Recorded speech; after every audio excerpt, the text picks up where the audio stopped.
Hey guys, tonight we're taking a quiet step back, about 2,000 years back, to the heart of ancient Rome, where the streets hum not with engines or neon lights, but with sandals on stone and the soft murmur of markets closing for the night. You can almost smell the olive oil and smoke drifting over the rooftops, mingling with the fading warmth of the day. This is the world of marble temples and gossiping fountains, of senators, bakers, slaves, and stray cats who seem to run the city anyway. And somewhere in this buzzing calm, a group of Roman engineers are rolling out scrolls, plotting something that will outlast them all: a road. A perfectly straight, stubbornly permanent road. You probably won't survive this. Well, not as a Roman citizen anyway. Let's be honest, the odds aren't great in this century. You'd need the luck of Jupiter to dodge bad water, lead pipes, and the occasional chariot accident. But tonight, none of that matters.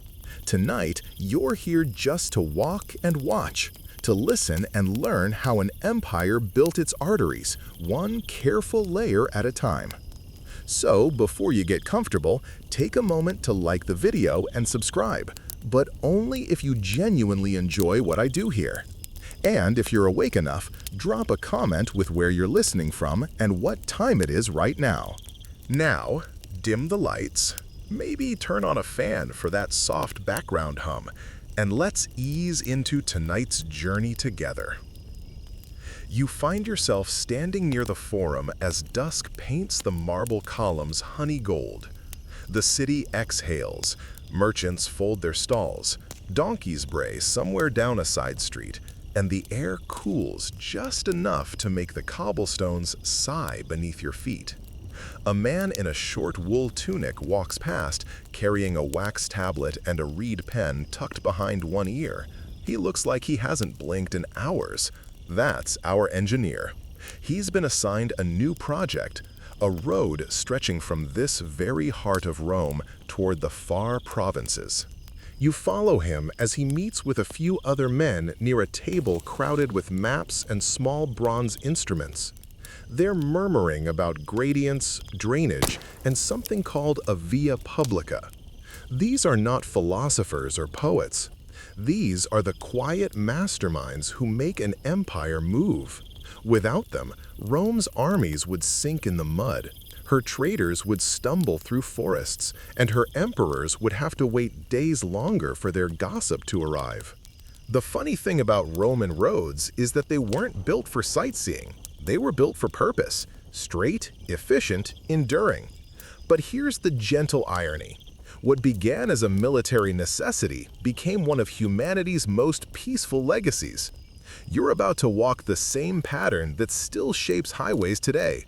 Historians still argue whether the Romans copied the Etruscans' techniques or invented their own, but either way, they perfected the art until even the gods might have been impressed. As you trail behind the engineers, you notice a curious little tool dangling from one man's belt: a groma, a wooden cross with plumb lines hanging from each arm. It looks simple, almost like something a child might build, but it's a masterpiece of precision. The groma will become the star of tomorrow's work, ensuring that the line of the road runs ruler straight, no matter what hills or valleys lie ahead. You wander down the street with them, passing the hum of taverns. A cook waves a ladle out the window, shouting that he's got fresh garum sauce, fermented fish paste, Rome's favorite questionable delicacy. You politely decline, mostly because your modern stomach isn't ready for that kind of adventure. One of the engineers jokes that garum is the true secret to empire building. Feed your workers something so pungent that they'll finish faster just to go home. That earns a weary chuckle. As the last light fades, torches bloom along the streets. You pass a temple to Mercury, god of travelers. Someone's left a small clay offering there, a miniature wheel, worn and cracked. Maybe from a grateful merchant who survived the long journey home. Or maybe from a builder asking for a steady hand. Rome's spirituality isn't confined to marble halls.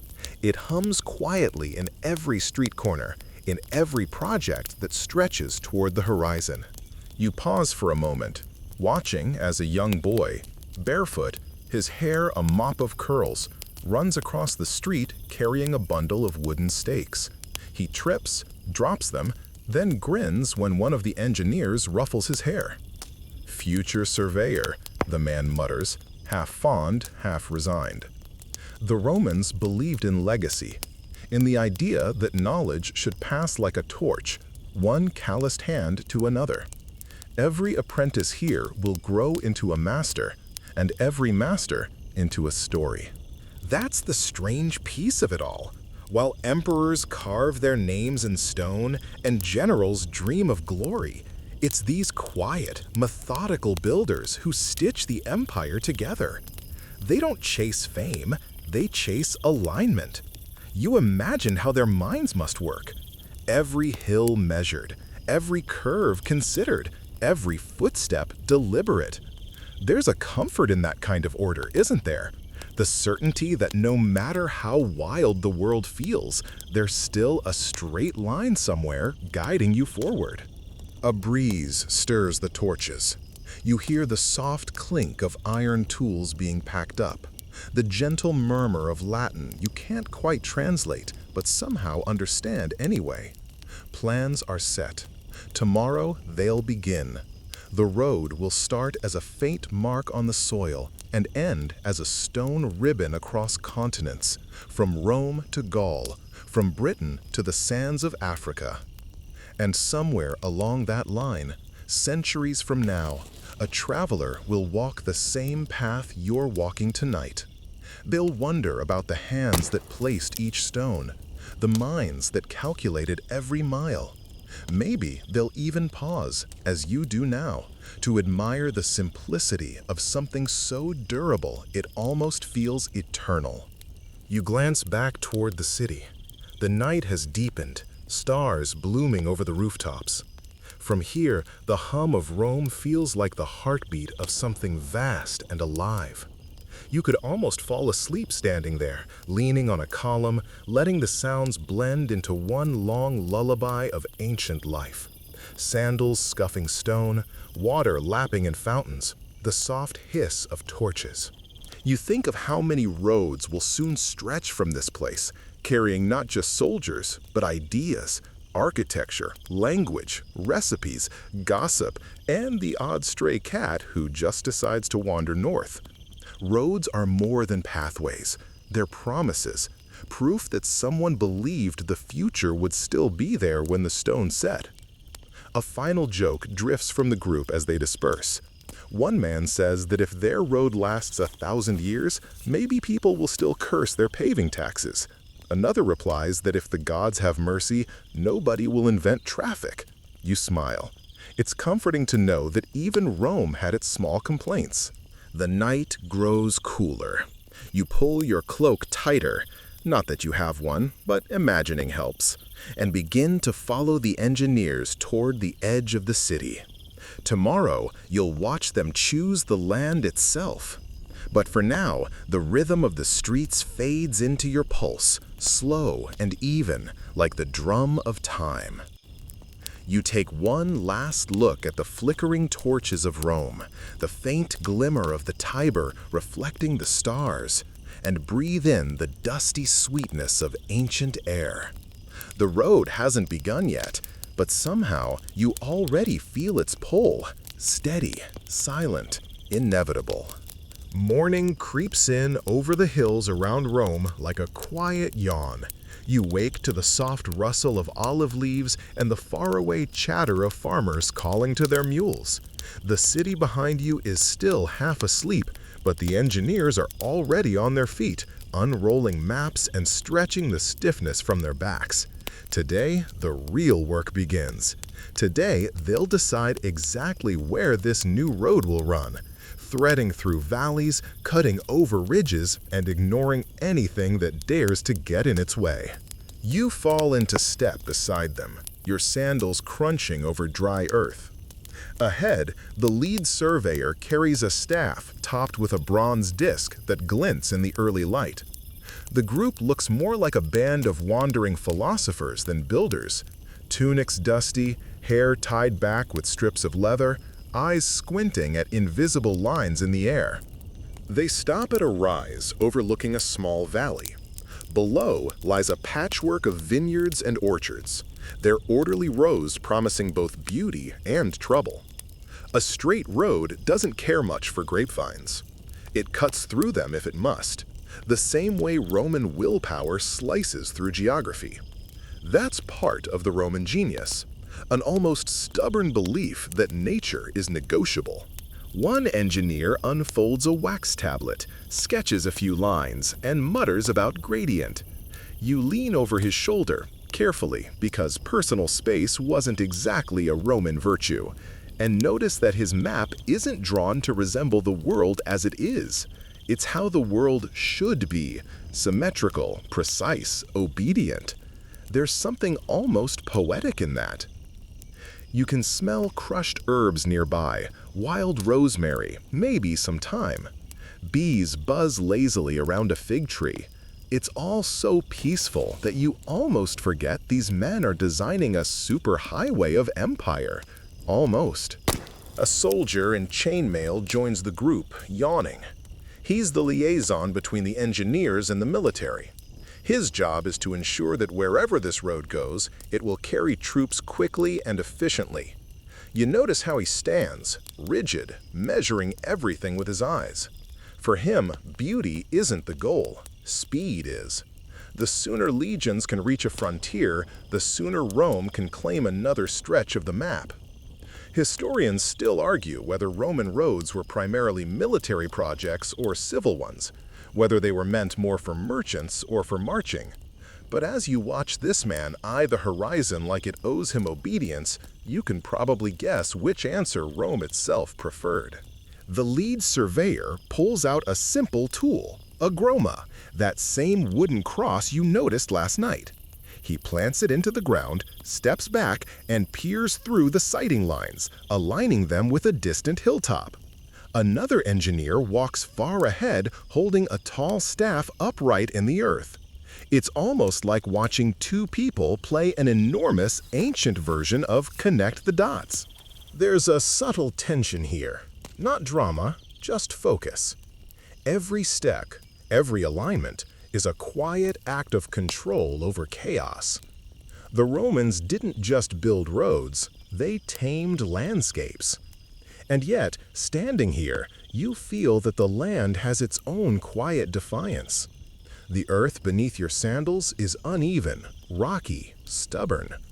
The olive trees twist like old philosophers, refusing to bend. Too steep, one engineer mutters, shading his eyes. We'll have to shift east. The soldier grunts. That adds a mile. The engineer shrugs. Better a mile longer than a mile underwater in the spring. A compromise then, half logic, half instinct. You can almost hear the centuries of Roman pragmatism humming through their bones. As the sun rises higher, the group moves on. They drive small wooden stakes into the soil every few hundred feet, each marking the invisible spine of the future road. The line looks unimpressive now, a few pegs and scratches, but you can sense its destiny. Someday, wagons will rattle along it, sandals will scuff it smooth, and entire histories will travel this path without knowing who first chose its course. You stop near a stream trickling through the valley. The water is clear, shallow, and surprisingly cold when you dip your fingers in. One of the engineers joins you, crouching beside the bank. "We'll bridge this one," he says casually, as if bridges grow from his fingertips.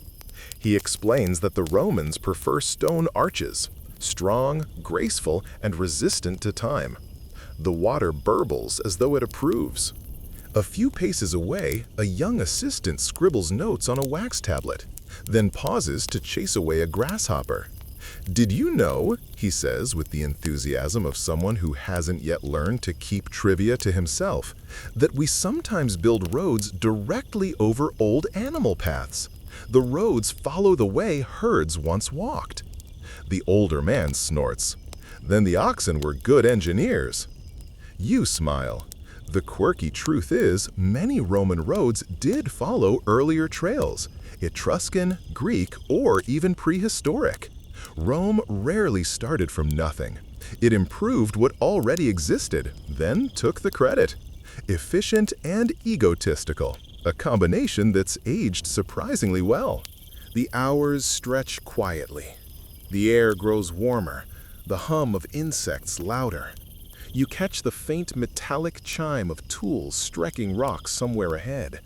A few workers, laborers hired from nearby villages, are clearing brush where the road will pass. Their voices float over the field, rhythmic and distant.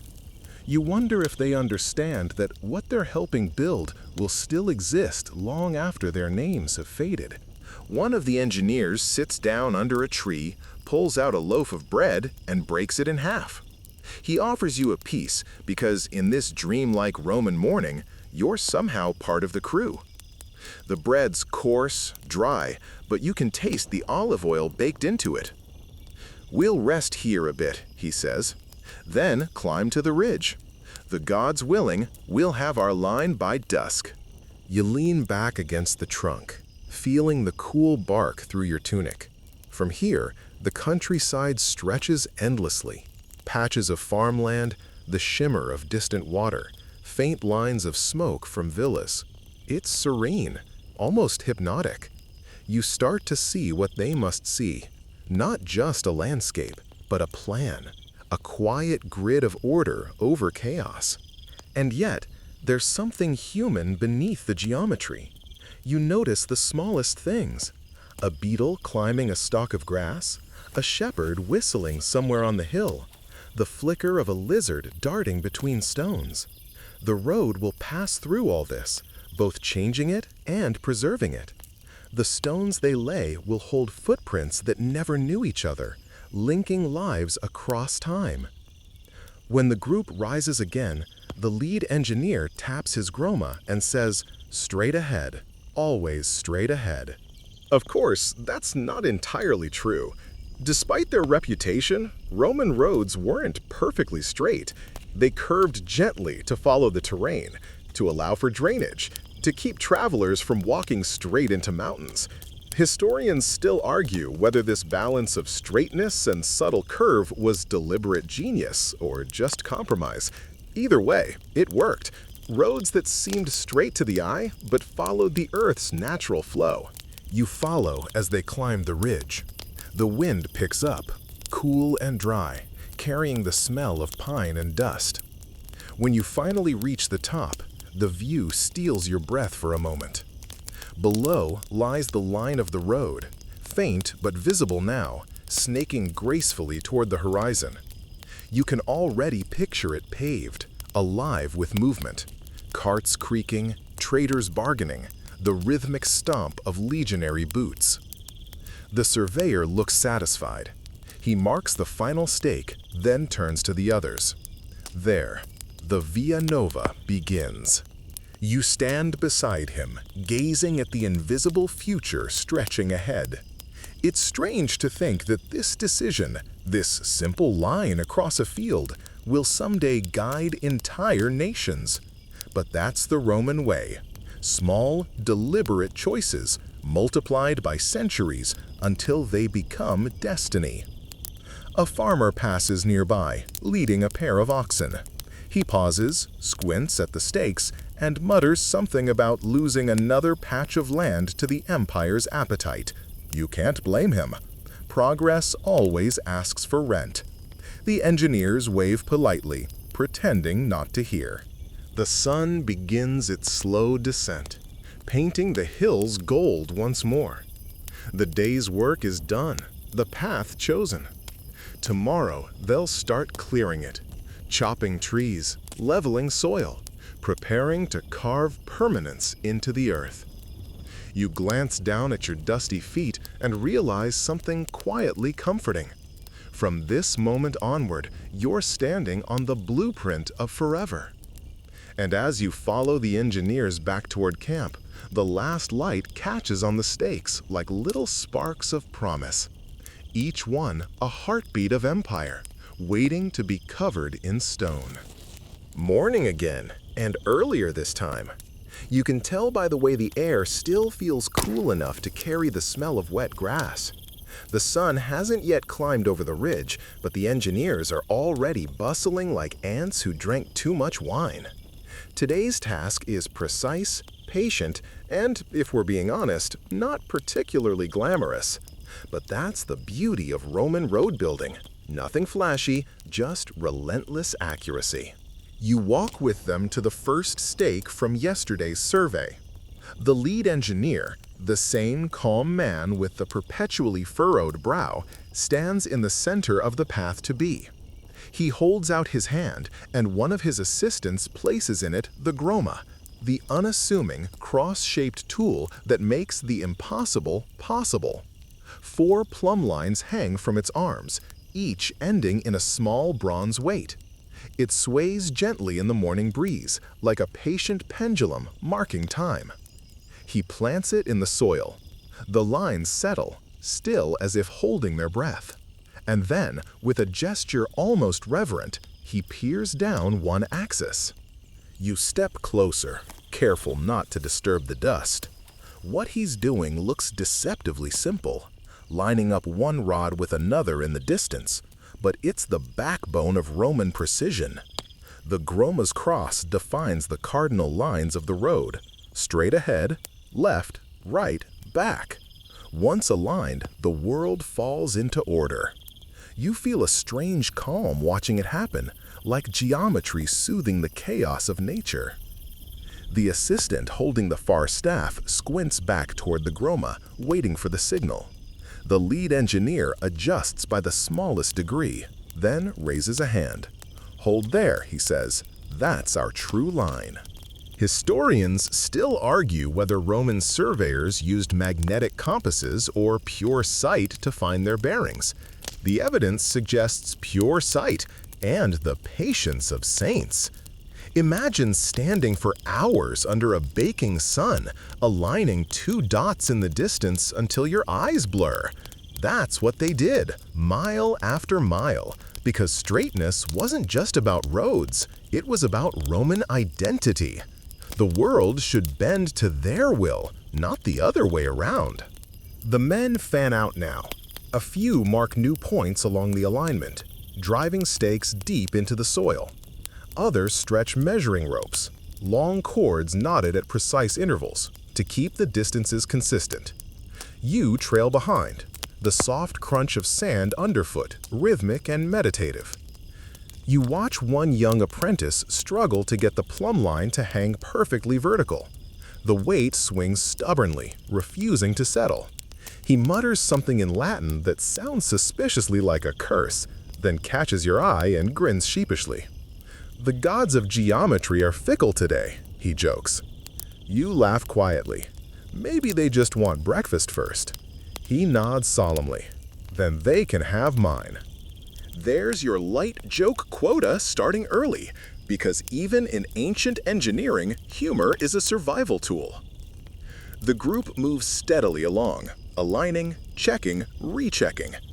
Every few yards, the groma is lifted and replanted, like a holy relic guiding the faithful. You notice that nobody hurries. Every step has purpose, every movement rhythm. It's the kind of slowness that modern life almost never allows, the deliberate pace of people who know that their work will outlast them. One engineer explains, almost to himself, "A crooked road means wasted time, wasted stone, wasted glory." You can tell that for him, it's not just logistics, it's philosophy. Straightness is order. Order is civilization.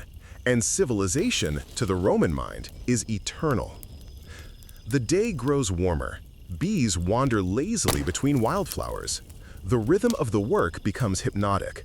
The thunk of stakes, the scrape of ropes, the quiet murmurs of Latin numbers. You start to notice the landscape differently now. Every rise and dip not as scenery, but as problem and solution. You can almost see the invisible grid unfurling over the hills. At midday, the crew breaks for rest. Someone unpacks a basket of bread, figs, and cheese, and another brings out a small amphora of watered wine. You sit under a tree with them, chewing in content silence. One of the men, gray-haired and missing a few teeth, gestures with a piece of bread toward the alignment line stretching into the distance. "You know," he says, "we once spent 2 days arguing about whether a road near Capua was straight enough. The governor insisted it curved. We insisted it didn't. What happened, you ask? He grins. We built the road. Then the governor retired. The road's still there." That's the Roman way. Argument today, immortality tomorrow. When the break ends, the engineers begin checking cross lines, side measurements that will guide drainage ditches, curbs, and future milestones. You notice that the groma isn't the only tool at play. Another assistant carries a korobates, a large wooden frame with a trough of water balanced across it. The surface of the water reveals any slope, even the smallest one. You crouch beside it, fascinated. "It's how we check the level," the assistant explains. "If the water tilts, so will the road, and so will the empire, eventually." A dramatic statement, maybe, but not untrue. A road that collects water becomes a road that breaks apart. The Romans understood longevity not as chance, but as design. Here's a quirky little fact you overhear as they adjust the korobates. Sometimes, when the wind was too strong for the water level to settle, surveyors filled the trough with oil instead. It rippled less.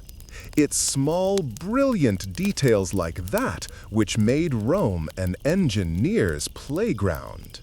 As the sun slides westward, shadows lengthen. The day's final task is to mark the definitive line, a procession of stakes running unbroken across the land. The lead engineer walks the entire length, checking each point. You follow behind, a silent observer in a 2,000-year-old masterclass in precision. At one point, he stops and looks over his shoulder at you. "Do you see how the line feels?" he asks. You blink. "Feels?" He nods. A straight line has a calm to it. You can sense when it's right. The earth settles differently under it. You tilt your head, curious. And maybe, if you let your imagination stretch a little, you do feel it. The way the horizon aligns perfectly with the path. How everything seems to breathe easier when it all fits together. Maybe that's what he means. By late afternoon, the work is complete. From your vantage point atop a small hill, you can see the line of stakes marching into the distance, unwavering and confident. It's not just a path, it's an intention. You imagine the years of labor that will follow. Foundations dug, stones laid, wheels turning, generations passing. And it all begins here, with this quiet day of measuring shadows and straightening ropes. As they pack up, one apprentice tries to lift the groma too quickly and drops it. The cross wobbles, the plumb lines tangle, and everyone groans good-naturedly. The lead engineer just sighs and says, "At least we know it's well balanced." The laughter that follows echoes softly across the fields. You walk back toward camp beside them, the sun dipping low behind the hills. The evening smells of dust and olive smoke again. One man hums a tune, something low and repetitive, almost like a chant. You realize that these builders, for all their precision, are artists too. Each stone they'll place will carry this same quiet rhythm. The groma, carefully cleaned and wrapped, rides back with the tools. Tomorrow, the real physical labor begins. Clearing the land, digging the trench, carving permanence from earth. But tonight, you walk the freshly marked line once more, letting your eyes trace its invisible straightness through the dusk. It's strange. There's no actual road yet, no stone beneath your feet, and still you can feel the power of what's coming. The path exists now, not in the soil, but in the minds of those who built it. A straight idea, waiting patiently to become something you can walk forever. You pause, close your eyes, and listen to the stillness settling over the land. The faint hum of crickets begins, the last echo of hammers fades, and somewhere behind you, the Tiber whispers softly toward the sea. Everything feels aligned. Dawn again, soft and hazy, with a faint chill clinging to the air. You can almost smell the damp soil waking beneath your sandals, the kind of earthy scent that tells you something big is about to happen. The engineers are already awake, of course. Today's the day the line becomes real.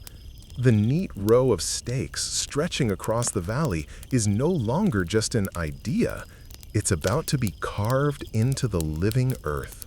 You follow them toward the marked path, where a small army of workers waits. Laborers, soldiers, even a few enslaved men whose lives have become the empire's muscle. The scene is strangely calm. The only sound for now is the low murmur of voices, the creak of carts loaded with tools, and the rhythmic clink of shovels being unstacked. The first rays of sunlight spill over the hills, turning the line of stakes into golden pins glinting in the distance. The lead engineer raises a hand. Begin clearing. Immediately, the crew moves. Men with iron sickles start hacking away brush, their movements quick and practiced. Others drag fallen branches aside, piling them neatly for burning. You step back as a team of oxen harnessed to a heavy roller trundle past. The sound is deep and steady, like the heartbeat of the project itself. There's something soothing about the rhythm of it all. Metal scraping stone, the occasional thud of a felled tree, the low grumble of human effort. You realize that for all its grandeur, empire building is mostly made of small, repetitive motions. Thousands of hands doing quiet, necessary things. As the sun climbs higher, the ground begins to clear. You can finally see the true shape of the landscape.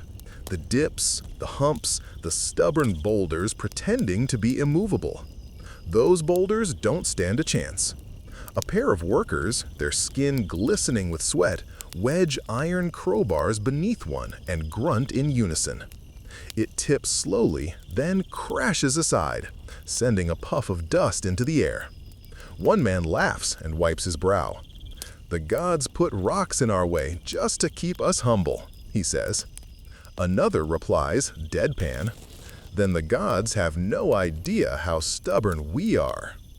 The laughter ripples outward, brief and easy. Even in the heat, there's camaraderie. You can almost feel it, the blend of fatigue and pride that comes from turning chaos into order. A few yards ahead, a group of soldiers works beside the laborers. That's something uniquely Roman. The army doesn't just fight, it builds. Roads, forts, aqueducts. The legions are as much engineers as they are warriors. And it makes sense. After all, a road is a weapon too. It carries supplies, troops, control. You can imagine how an invading force must have felt watching a perfect Roman road slice through their homeland like a scar. Still, the soldiers here don't look like conquerors. They look like men trying to keep their sandals free of mud. One of them catches your eye and smirks. "You'd think the empire was built on marble," he says, "but it's mostly blisters." You chuckle quietly. "And dust." He nods, "Especially dust." By mid-morning, the valley hums with activity. A steady wind carries the smell of crushed grass and wood smoke. You watch as teams spread out along the route, cutting away tree roots and leveling the uneven ground. It's almost like watching the skin of the earth peeled back layer by layer. Historians still argue whether the Romans cleared their road paths completely bare or left certain trees standing for shade. Evidence suggests both, depending on climate and purpose. But here, in this dry central Italian valley, shade is a luxury. The engineers want open ground, sunlight, and clear sightlines, practicality over comfort. The Groma makes its appearance again, guiding the crews as they work. Even as brush is cleared and soil tossed aside, the surveyors ensure the alignment remains perfect. Every few minutes, one of them shouts a correction. Shift 2 paces east, or that line's drifting, recheck the stake. Precision always. Even in the chaos of picks and shovels, geometry rules. You pause to watch a small group of slaves dragging a fallen tree trunk toward the edge of the field. Their movements are slow, mechanical, but not entirely hopeless. One of them hums a soft tune, low, rhythmic, almost like a lullaby to the soil. It's strange how music survives in every setting, even here, between sweat and command. A young apprentice beside you notices your expression. "That one's from the east," he says quietly. "Sings all day. Says it keeps the sun from burning his throat." It's a small human detail that lingers. Empires rise on countless anonymous songs like that, unrecorded, but somehow eternal. As the day wears on, the ground begins to transform. You can see the faint beginnings of the trench line forming, a shallow outline that hints at what will come next. But for now, the goal is clearing. A few workers tend to a small fire, tossing in dry brush. The flames crackle softly, releasing a resinous scent of pine and olive wood. Smoke curls lazily upward, catching the light in thin, silvery ribbons. The lead engineer surveys the progress, hands clasped behind his back. His tunic is streaked with dirt now, but his expression is quietly pleased. "By sunset," he murmurs, "the path will be bare." He turns to you, or maybe just to the empty air, and says, "People think roads are about movement. They're wrong. Roads begin with stillness, with looking, measuring, clearing. You can't move forward until the ground agrees to let you." You're not sure if he's being philosophical or just tired, but either way, it makes sense. You look out over the valley, what once wild, uneven, tangled, and realize it's already changing. Straight lines now run where randomness once lived. The empire's order seeps into everything, one shovel at a time. By afternoon, the heat becomes a blanket. The workers move slower, sweat darkening their tunics, dust clinging to every surface. The engineers let them rest in shifts, sitting under carts or trees for brief moments of shade. Someone passes around a skin of water, then a jug of cheap wine. The laughter that follows is soft, almost sleepy. You take a slow walk along the half-cleared stretch. The air is thick with warmth and the faint metallic tang of tools. Every few steps, you hear the crunch of stone, the buzz of flies, the grunt of effort. Yet there's a rhythm in it, a pulse that's steady and strangely soothing. Here's a curious tidbit one of the workers shares while sharpening his pickaxe. Sometimes they leave a few wildflowers along the edge of the road as a good luck charm. "Keeps the spirits happy," he says with a grin, "and the overseers less angry." A tiny rebellion in color. Rome might command the world, but the world still sneaks a little joy in between the cracks. By sunset, the transformation is nearly complete. The line of the road stretches before you now, no longer a tangle of brush, but a clean, open scar across the landscape. The stakes stand proud and evenly spaced. The trench work will begin tomorrow, but already the road exists in potential. You can almost imagine hearing wagon wheels where there's only silence. As the workers pack up their tools, the light softens to a golden haze. The air smells of dust and sweat and faint sweetness from crushed plants. The engineer wipes his hands on his tunic, nodding with quiet satisfaction. "Good ground," he says, "the kind that listens." You sit on a nearby stone, watching the last few sparks of the brush fire fade to ash. The day's sounds slowly dissolve. The chatter, the hammers, the rustle of tools. In their place comes evening. Cicada singing, the low call of an owl somewhere beyond the ridge, the sigh of wind through cleared fields. You take a deep breath. The dust tastes like history, bitter, sun-baked, and oddly comforting. Tomorrow they'll dig deeper, shaping the trench that will hold the bones of the road.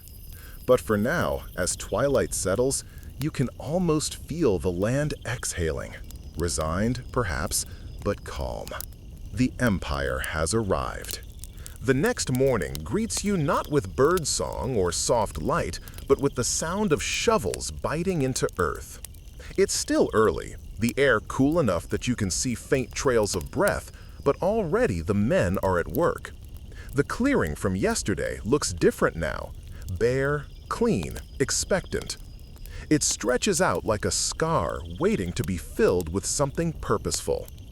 This is the moment the road truly begins to take shape. Clearing was preparation. This is creation. The engineer stands at one end of the line, arms crossed, speaking softly to his assistants.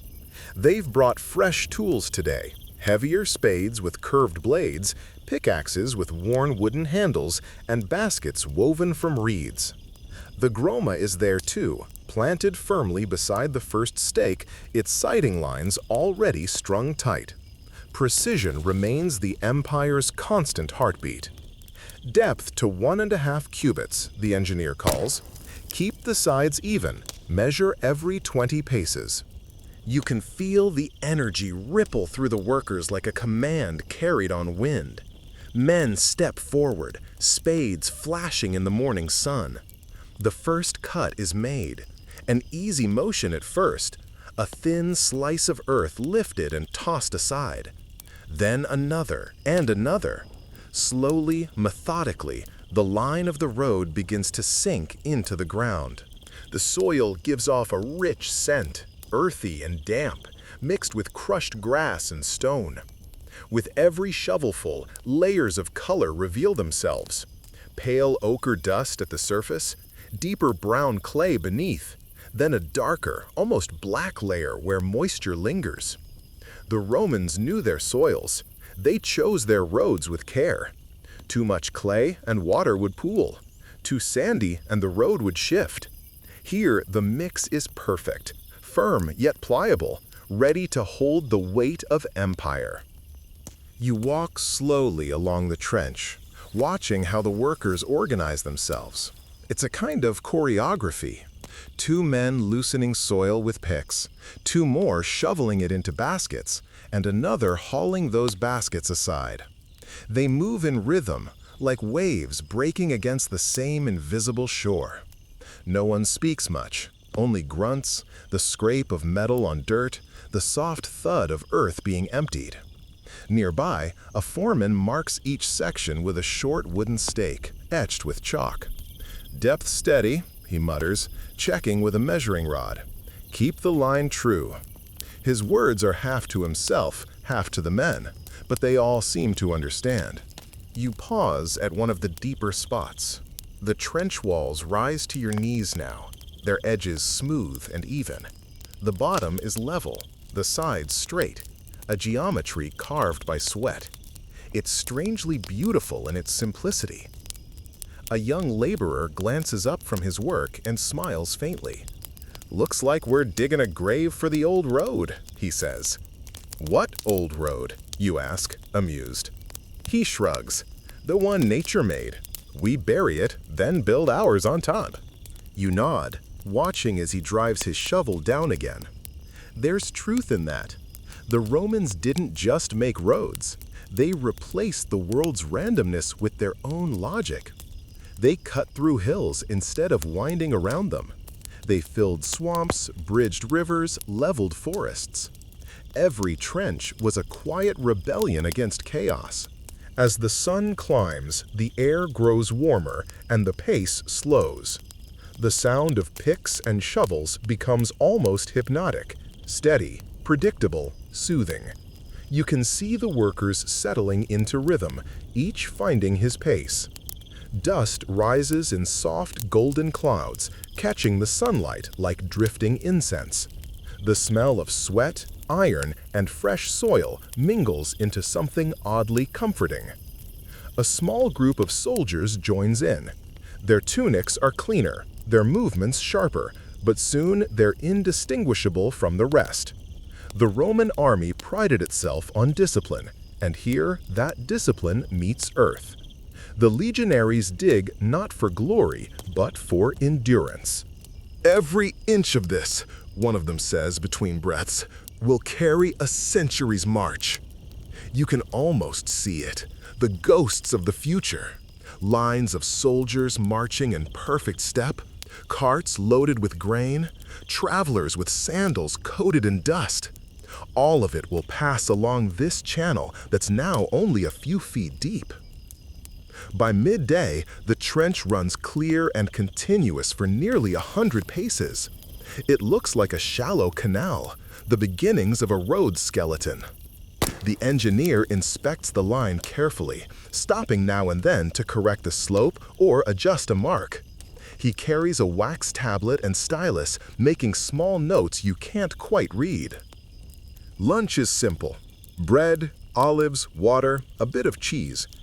The men sit on the edge of the trench, legs dangling, chatting softly. One of them tells a story about building a road in Gaul, where the rain never stopped. "You dig a trench," he says, "and by the next morning the gods had filled it with water again. Took us 3 tries to make it hold." Another laughs. "That's why we're lucky here. Italian earth knows its place."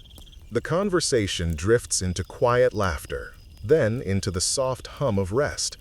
Some men nap briefly in the shade of carts, others sharpen tools or check the oxen harnesses. There's a peace to this kind of work, the kind born from rhythm and repetition. No glory, no hurry, just the steady making of something meant to last. When work resumes, the engineer orders the next stage, compacting the trench base. A team brings in long wooden rammers, simple tools with flat ends, used to press the earth into firmness. You watch as they raise them and bring them down in unison, the sound deep and rhythmic, like distant drums. Thud, thud, thud. Dust rises with each strike. The ground trembles faintly beneath your feet. Over and over they pound until the soil becomes dense and smooth, ready to bear the road's first foundation layer. A soft wind stirs through the valley, carrying the faint sound of a flute from one of the camps nearby. The melody is slow, minor, reflective, a tune meant for long afternoons and endless horizons. You find yourself matching your breathing to its rhythm. It's then that the engineer speaks again, not loudly, but clearly enough for those nearby to hear. "A good road begins in silence," he says. "If the ground settles too soon, it will whisper cracks to you later. Listen now, and it will stay quiet for centuries." The men nod, as if the earth itself has ears. You kneel and touch the packed soil. It's warm from the sun, smooth like baked clay, faintly vibrating with the echoes of hammering. It feels alive. This trench isn't just an absence, it's a promise. As the day drifts toward evening, the trench stretches farther, its line unbroken and perfect. The air cools again, shadows lengthen, and the dust takes on a bronze glow. You can already imagine the layers that will soon fill it. The heavy stones, the gravel, the paving slabs. The anatomy of a Roman road is methodical. Each stratum laid with care, each serving its purpose. For now, though, it's enough to look and breathe and listen. The workers' silhouettes move slowly in the sunset, their motions softened by light. The rhythmic sound of shovels fades into the hum of evening insects. Somewhere beyond the ridge, a shepherd calls to his flock. The engineer writes a final note on his tablet, then looks over the trench one last time. "Tomorrow," he says quietly, "we give it bones." The workers pack their tools. The valley falls still. In the half-light, the trench looks like a shadow drawn across the land, long, straight, and sure. You know that someday travelers will walk here and never wonder about the hands that shaped the ground beneath them. But for tonight, you remember. You saw it born, shovel by shovel, under a Roman sun. You take one last look before leaving camp. The trench gleams faintly in moonlight, a silver scar waiting to be filled with the weight of empire. It feels both humble and eternal, a line connecting men, effort, and destiny. And as night settles softly around you, the earth seems to whisper approval. By dawn, the camp is already stirring again. The air smells faintly of wet stone and yesterday's dust. Somewhere, a mule snorts impatiently, and you can hear the low chatter of men eating breakfast. Flatbread dipped in oil, olives, maybe a scrap of dried meat. Today is the day the trench stops being a mere hollow in the ground and begins its transformation into something solid, something Roman. You stretch, shake off the sleep still clinging to your limbs, and wander toward the site. The trench glows faintly gold in the early light, smooth and perfect, ready to receive the bones of empire. The engineer stands nearby with his wax tablet again, already sketching lines and muttering about gradients. Around him, men move with purpose, teams assigned, tools distributed, oxen yoked to wagons laden with stone. Today, you'll build from the ground up. The first wagons creak forward, carrying loads of rough stones, irregular shapes but heavy and strong. They tumble into the trench with dull thuds, some bouncing once before settling. The workers climb down after them, adjusting each piece by hand, fitting them together like a puzzle only they seem to understand. This is the statumen, the foundation layer, the road's unseen heart. Without it, nothing lasts. The Romans always began with strength, not beauty. These first stones are unshaped, sometimes as large as a human head, chosen for their density. They won't be seen, but they'll bear the world. You watch as the men spread them evenly, using long-handled tampers to wedge them firmly into place. Every few feet, a foreman checks the depth with his measuring rod, calling out numbers in clipped Latin.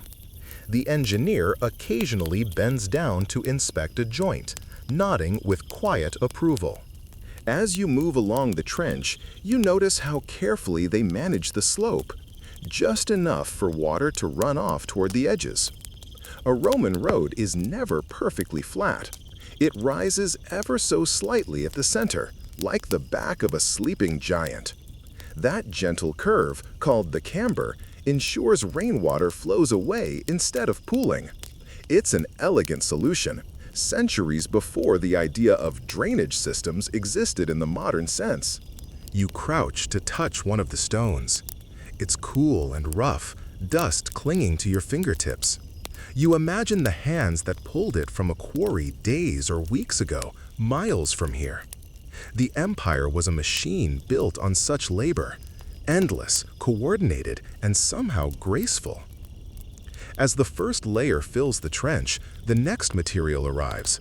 Smaller stones, gravel, and fragments of pottery or brick. You blink at the red shards and wonder aloud, did they really crush old pots for roads? A nearby worker grins. Waste not, traveler. Broken pots make strong ground. They don't shift in rain. He's right. The Romans were masters of reuse, No scrap wasted, no effort ignored. The crushed pottery mixed with gravel forms the rootus, the second layer. It's like the middle tissue of the road, binding strength to smoothness. You can hear the crunch as the men pour it in, leveling it with wide wooden boards. Then comes the ramming. A line of men steps forward with the same heavy rammers used yesterday. Their motions fall into rhythm, up, down, thud after thud. The sound rolls across the valley like slow thunder. You can feel it in your chest. Each strike drives the fragments deeper, fusing them into a single solid mass. One of the soldiers laughs between strikes. They say you can march 1,000 men over this and not leave a footprint.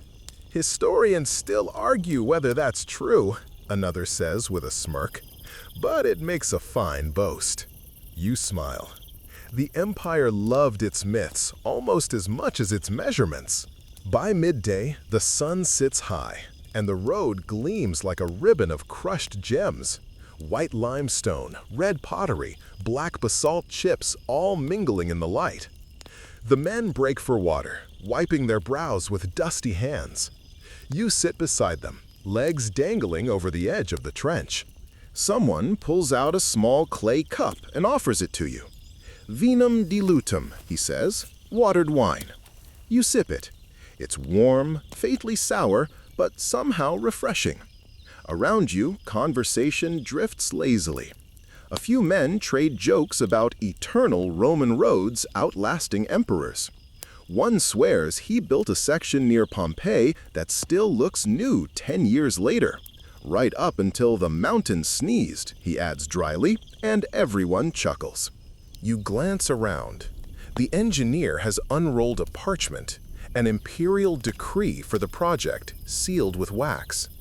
It declares that this road will connect a nearby military outpost to the Via Appia itself. In the empire's logic, every road is a vein leading back to Rome, pumping goods, soldiers, and ideas in and out. After lunch, the nucleus begins. Fine gravel mixed with lime mortar, almost like concrete. The Romans didn't invent concrete, but they perfected it, coaxing liquid stone into obedience. You can smell the lime as it's slaked with water, releasing a faint hiss, then poured over the gravel. The workers spread it with long-handled scrapers, their motions slow and deliberate. The mixture glistens in the light, gray-white and slightly steaming.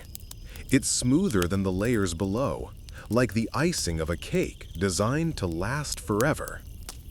The engineer crouches to press his palm against it.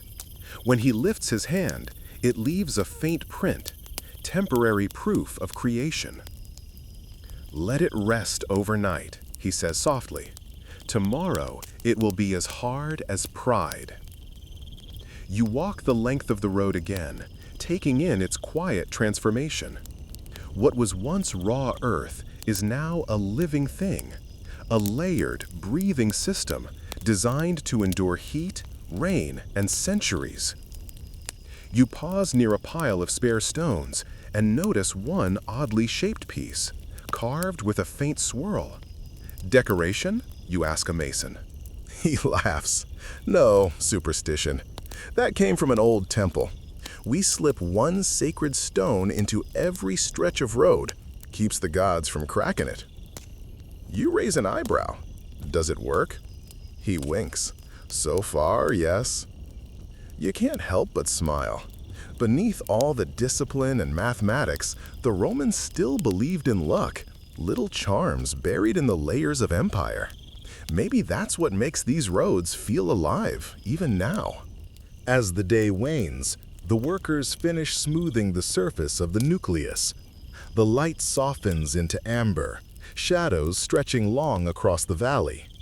The engineer walks the length of the road again, silent and thoughtful. You trail behind him, the smell of lime and dust clinging to the air. He stops suddenly and looks back over his shoulder. You know, he says, these roads are built not for us, but for those who come after. Every stone says, "We were here and we knew how to build." You nod, feeling the weight of that thought settle in your chest. In the distance, the last rays of sunlight catch on the wet lime, turning it into a band of silver. Birds settle in the olive trees, the sounds of work fading into murmurs and laughter. You can almost hear the future in that stillness, the echo of wheels, the tramp of feet, the whisper of history being written one layer at a time. You linger until the last of the light fades, the road glimmering faintly under the first stars. The foundation is done, the heart of the road laid bare and waiting for its crown of paving stones. Tomorrow, they'll begin the final layer, the one the world will see, the one emperors will cross, the one poets will later describe as smooth as sleep. You take a deep breath. The scent of lime and stone fills your lungs. The road beneath you feels alive, humming faintly, as if already aware of the centuries it will endure. You close your eyes for a moment, listening to the quiet wind slide over the valley. The work is done for now, but the story isn't. You can feel the next step coming, steady as a heartbeat, as inevitable as sunrise. Morning breaks softer this time, as though even the sun wants to tread lightly on the new foundation. You wake to the sound of stone being unloaded, an unmistakable clatter, dense and ancient, like thunder in miniature. When you reach the site, the trench no longer looks like a wound in the earth. It's level, smooth, and waiting. What comes next will be the most visible part of Rome's craft, the part that endures long after names fade. The paving stones have arrived. They're piled in neat mounds along the roadside, each one roughly hewn but unmistakably solid. Basalt, mostly, volcanic rock, hard enough to shrug off centuries. Some come from nearby quarries, others from distant hills, their edges still marked with the hammer blows that freed them from the mountain. Each is shaped by hand, broad, flat, polygonal. No two are quite alike, yet they fit together with uncanny precision once laid. You crouch beside one of the stones, tracing its surface with your fingertips. It's cool, almost glassy in places, and heavy enough that two men must lift it with levers. Feels alive, you murmur. A grizzled mason overhears and chuckles. "Aye, the mountain still breathes through it," he says. "Keep your fingers clear when it lands, though. She doesn't like to be dropped." The road crew is already in motion. The foundation from yesterday has set beautifully, hard, level, and faintly chalky. The engineer inspects it with satisfaction, then gestures to the stone piles. "Let's crown it," he says. The paving begins at one end where the trench rises gently toward the horizon. Workers start with the largest stones, setting them into the lime base one at a time. They move like craftsmen laying mosaic, not brute laborers. Each stone is tested by hand and by eye, tapped, adjusted, rotated until its edges kiss those beside it in tight, almost imperceptible seams. The deep, rhythmic thunk of wood mallets, the scrape of stone on stone, the soft crunch as lime mortar oozes beneath each block. You stand nearby, watching the pattern emerge, an interlocking web of shapes so complex that it looks random, yet fits together perfectly. The Romans preferred irregularity for a reason. It resisted shifting. Straight lines crack, crooked ones endure. One of the younger workers leans on his lever for a moment, catching his breath. "They say each stone must know its neighbor," he says between gasps. "If you leave a gap, the road remembers it forever." He's right. You can see how carefully they fit every edge, trimming a corner here, chipping a fragment there. No mortar fills the gaps, only precision. This is the famous via strata, the paved way that will outlive empires. The engineer walks the line, murmuring to his assistant. "Camber must hold," he says. "Center high, edges low." A few men sprinkle sand along the outer edges, prepare a shallow gutters for runoff. It's all planned, the drainage, the curvature, even how the wheels will sound. You kneel near a section already finished. When the sunlight hits the stones, they shimmer faintly, each a slightly different shade of gray and black. Tiny flecks of mica catch the light, glittering like starlight scattered underfoot. You imagine walking here centuries from now, the stones polished smooth by countless feet, rainwater running like silver threads along the edges. The day warms quickly, and soon the workers are glistening with sweat. The rhythmic clatter continues, 1,000 small impacts weaving into something like music. Somewhere down the line, a mason starts humming a tune, low and lazy. Others pick it up. The melody drifts through the dust and sunlight, half song, half spell. As you listen, the world narrows to sensation, the heat on your neck, the smell of lime and stone dust, the faint vibration of impact beneath your feet. The work has a meditative quality, an ancient serenity hidden inside the noise. Then, suddenly, the engineer claps his hands. "Stop!" Silence ripples outward. A section of stones has sunk unevenly, just barely visible, a dip no wider than your hand. He crouches, squinting, then shakes his head. "Pull them up." A few groans, a few shrugs, but no argument. The men pry up the stones, scrape away a handful of the lime base, tamp it again, and reset the stones. When they finish, the surface is flawless. The engineer nods. "A Roman road doesn't forgive laziness," he says. "Neither does history." You can't help but smile. There's pride here, not arrogance exactly, but a kind of quiet confidence born from knowing that perfection is its own legacy. By midday, the first 100 paces are paved. The surface gleams in the sun, sloping gently at the center, edges curling down toward neat stone channels. The workers gather briefly for water and shade, their laughter echoing across the valley. Someone cracks a joke about building roads to the gods themselves, and another responds, "If Jupiter pays for materials, I'll build him one tomorrow." You laugh with them. Even here, amid the discipline of empire, there's room for humor. After the break, they move to the next stretch.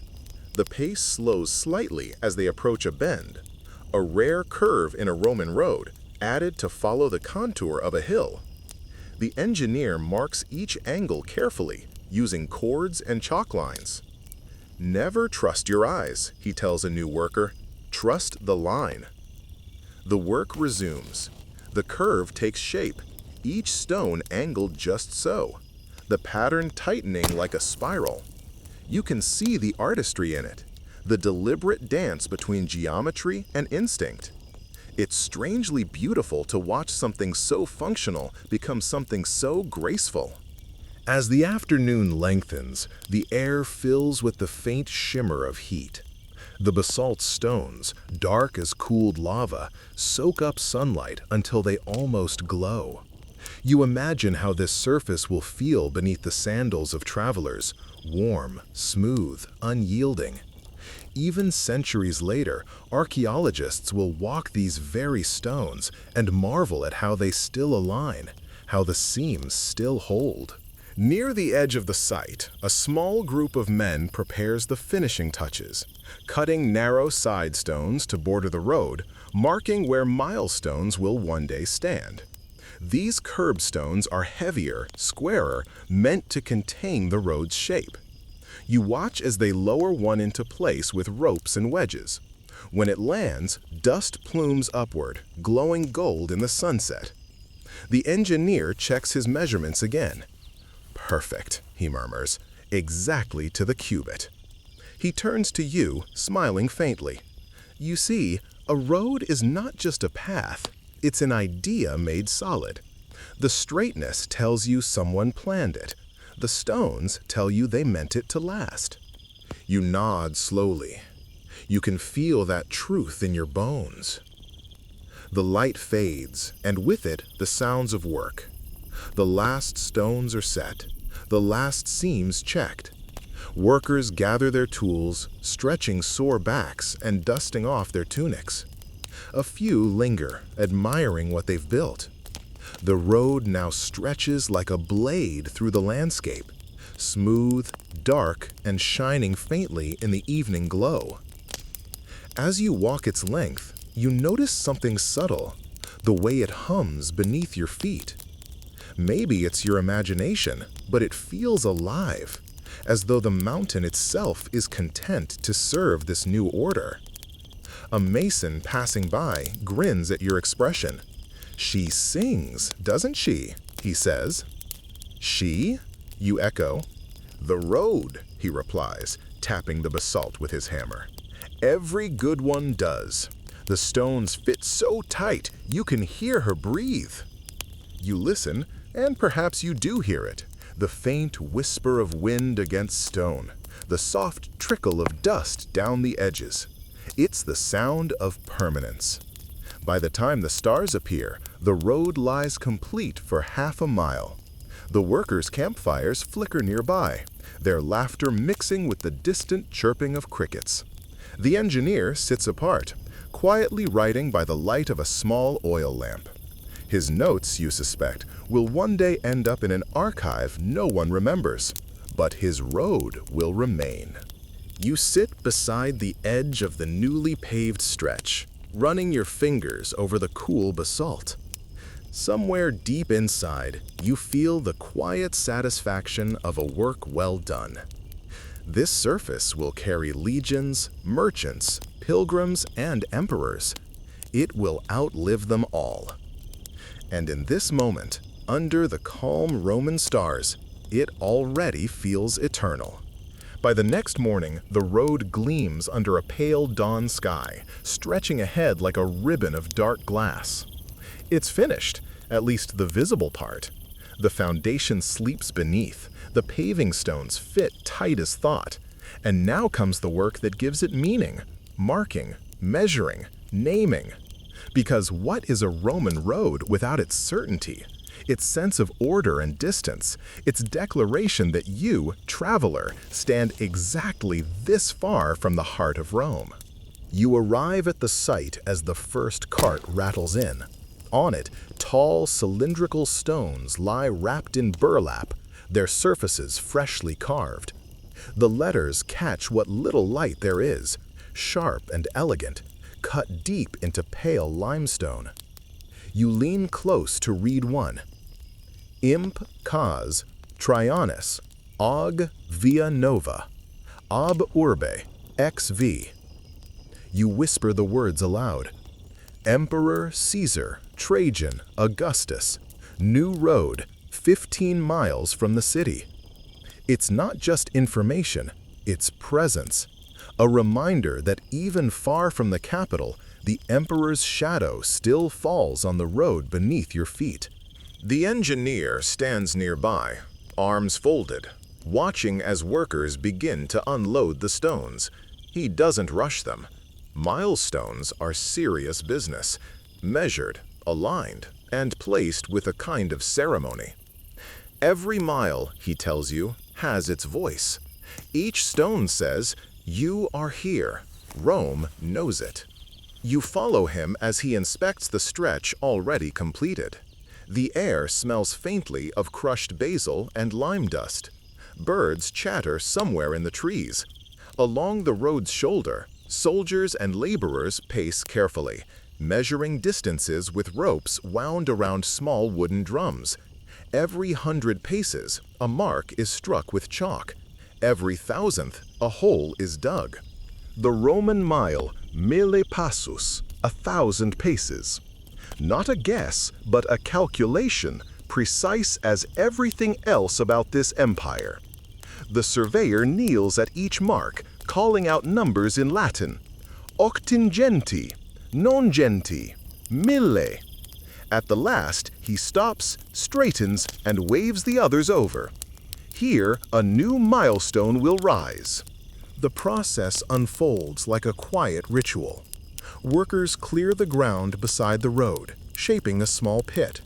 They line it with broken stones, creating a firm base. Then, with ropes and poles, they raise the milestone upright, guiding it carefully into place. It's taller than a man, heavier than an ox, yet somehow elegant, a pillar of endurance. When it settles with a muffled thud, a small cheer rises. The mason wipes his hands on his tunic, then steps forward to polish the inscription with fine sand. The letters gleam white against gray. You trace them lightly with your finger. The stone feels cold, almost solemn. Historians still argue whether every road had them exactly 1 mile apart, the engineer says conversationally. Some claim certain provinces used half miles or even double markers, but it hardly matters. The message was always the same. You are never lost. You glance down the long, gleaming stretch of road. It's true. The line feels infinite, yet measured. Even the horizon seems to respect its discipline. Nearby, a scribe records the placement on a wax tablet. 15th milestone, road to the Via Appia Junction, completed under the consulship of Rufus and Longinus, he murmurs as he writes. His stylus moves slowly, precisely. You realize that centuries later, someone may find those very words and trace this exact stretch through history. A small group gathers around the base of the milestone. A couple of merchants, 2 off-duty soldiers, a boy leading a donkey cart. They talk quietly, marveling at the craftsmanship. One of the soldiers runs his hand along the stone and grins. Good marker, he says, lets you know how far you've marched and how much farther you'll suffer. Laughter, light and tired. Even humor feels measured here. By midday, more milestones stand along the road, each spaced like the beats of a drum. They rise from the roadside like guardians, silent, identical, unflinching. You can't help but admire the order of it all. The road, the markers, the inscriptions, all testaments to a civilization obsessed with precision. And yet, there's a softer side to these stones too.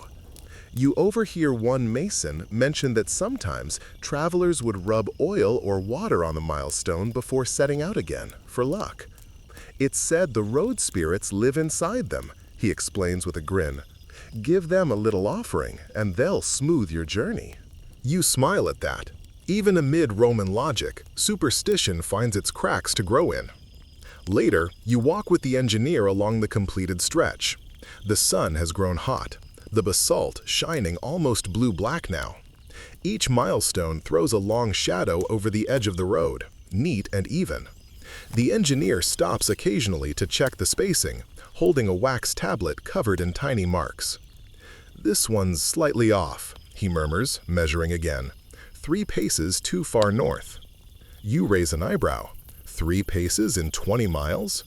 He shrugs. 3 paces can become a mountain if you let them.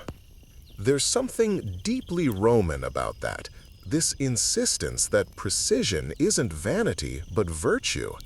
To the empire, order itself was sacred.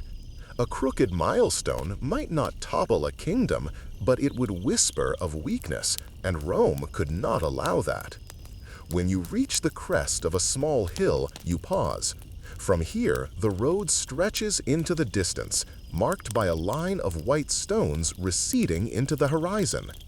Each glows faintly in the sunlight, like a string of pearls laid across the earth. Between them, travelers move, tiny specks of motion in the heat haze. See that? The engineer says softly.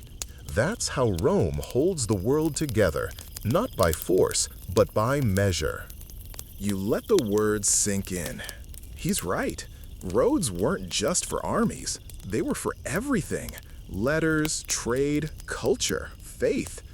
Every milestone was a pulse, and together they made the empire's heartbeat. You decide to walk a bit farther on your own. The rhythm of the road beneath your feet feels comforting now. You pass another milestone, this one older, its letters already softening from wind and rain. Lichen grows along the edges, tiny flecks of green against white stone. You run your fingers over it, tracing the faint lines. Somewhere deep beneath the erosion, you can still feel the intent. You think about how modern travelers measure distance in numbers, in maps, in pixels glowing on screens. The Romans did it in stone, in permanence. Their miles weren't just lengths, they were stories, carved in Latin, left standing against time. A small bird lands atop the nearest milestone and begins to preen. The sight makes you smile. Even the wild has accepted these markers, perching on civilization's spine as if it's always been here. As the sun begins to dip, the workers finish placing the final stone for the day. The road gleams gold now, each milestone casting long evening shadows across the paving. Someone brings out a flask of wine, and the men share a modest toast. The engineer raises his cup slightly. To measure, he says simply, the difference between wandering and knowing. You drink too, the wine rough but warm. Around you, laughter bubbles up again, soft and weary. The road lies quiet, glowing in the dying light. Every mark and milestone like a heartbeat slowing to rest. You walk the length of it one last time before dusk. The milestones stand sentinel in the twilight, their inscriptions catching the last sunlight. Names, numbers, pride etched into stone. Somewhere beyond the hills, Rome waits, connected to this spot by an invisible thread of measure and meaning. You imagine travelers centuries later, pilgrims, scholars, perhaps dreamers like yourself, tracing these same marks, still able to say, yes, this is where I am. Rome knew me too. The stars begin to appear overhead, faint at first, then bright and countless. You can't help but notice how the milestones mimic them, fixed, glowing faintly, guiding travelers through the dark. Maybe, you think, that was always the idea. By the time the next day's sun slides into full bloom, the road is no longer silent. It hums softly with life, hoofbeats, laughter, the squeak of cartwheels over polished stone. The empire's grand arteries were never meant to lie still. Roads were made for movement, and movement means people. You walk alongside them now, just another dusty traveler in the Roman tide. A faint scent of bread and olive oil drifts through the air.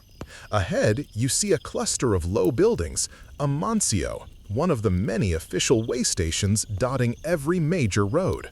From a distance, it looks modest, a courtyard, a small stable, smoke curling gently from the roof. But this little outpost is an empire in miniature. You step into the courtyard and are immediately greeted by the familiar rhythm of Roman travel. A stable boy leads out horses, sleek and restless. Two soldiers in faded cloaks are arguing amiably over who gets to eat first. A merchant unloads amphora from his cart, muttering about tolls and taxes. Somewhere nearby, water splashes, a bathhouse perhaps. The manzio keeper, a plump man with a voice like honeyed wine, waves you over. Traveler, you look road-weary. Come in, come in. Bread, cheese, and watered wine. It's not the emperor's table, but it'll keep you alive. You thank him and follow him through an archway into a shaded room. The walls are painted with simple frescoes, cypress trees, doves, a vase of fruit. The air is cooler here, smelling faintly of dust and figs. You sit at a stone table as a young woman brings a plate of food and a cup of wine. You take a sip and let the mild sweetness linger. It's not luxurious, but after hours of walking along sun-hot stones, it tastes like triumph. Across the room, a group of travelers is deep in conversation. One wears the armor of a centurion, another the robes of a scholar. A third, lean and tanned, carries a pack of scrolls tied with leather cords. They glance at you and nod, a silent greeting of equals. Traveler's courtesy. The scholar is telling a story about a journey from Massilia to Hispania. 400 miles, he says, and every one of them paved and marked. Even the gods must envy Roman feet. The centurion laughs, raising his cup. Aye, but the gods don't have blisters. You smile quietly. The Moncio is not just a place to rest, it's a pause in the empire's heartbeat. Here, merchants, soldiers, and wanderers meet and mix, their voices carrying the gossip and knowledge of 1,000 miles. After you eat, curiosity draws you outside again. Behind the station lies a small yard with another building, less official, a calpona, a roadside tavern for civilians. The smell of roasting meat wafts from the doorway. You can hear laughter, the clatter of dice, the strum of a lyre. Inside, it's dim but lively. Smoke curls toward the rafters. A young man sings a playful tune about a soldier who fell in love with a baker's daughter and ended up owing her father 50 loaves of bread. The crowd chuckles. You find a seat at the edge of the room. The tavern keeper nods in welcome, sliding a small cup toward you. Mulsum, he says proudly, wine mixed with honey. You take a cautious sip. It's warm and sweet, with a faint bite that lingers pleasantly. At the next table, two merchants are deep in debate. I swear by Jupiter, the road to Capua is smoother than this one, says one. My cartwheels barely make a sound. The other shakes his head. Nonsense. The engineers here built better drainage. The stones stay dry, even after rain. You hide a smile as they continue their mock feud. Historians still argue whether Roman roads truly lasted longer in Italy or in the provinces. The merchants, apparently, have been keeping that debate alive since the first milestone was carved. Outside, the road continues to hum. A donkey brays somewhere near the stables. Children chase each other near the fountain, laughing as they splash water. The inn's cook, a wiry man with arms like braided rope, sprinkles herbs over a pot of lentils and hums under his breath.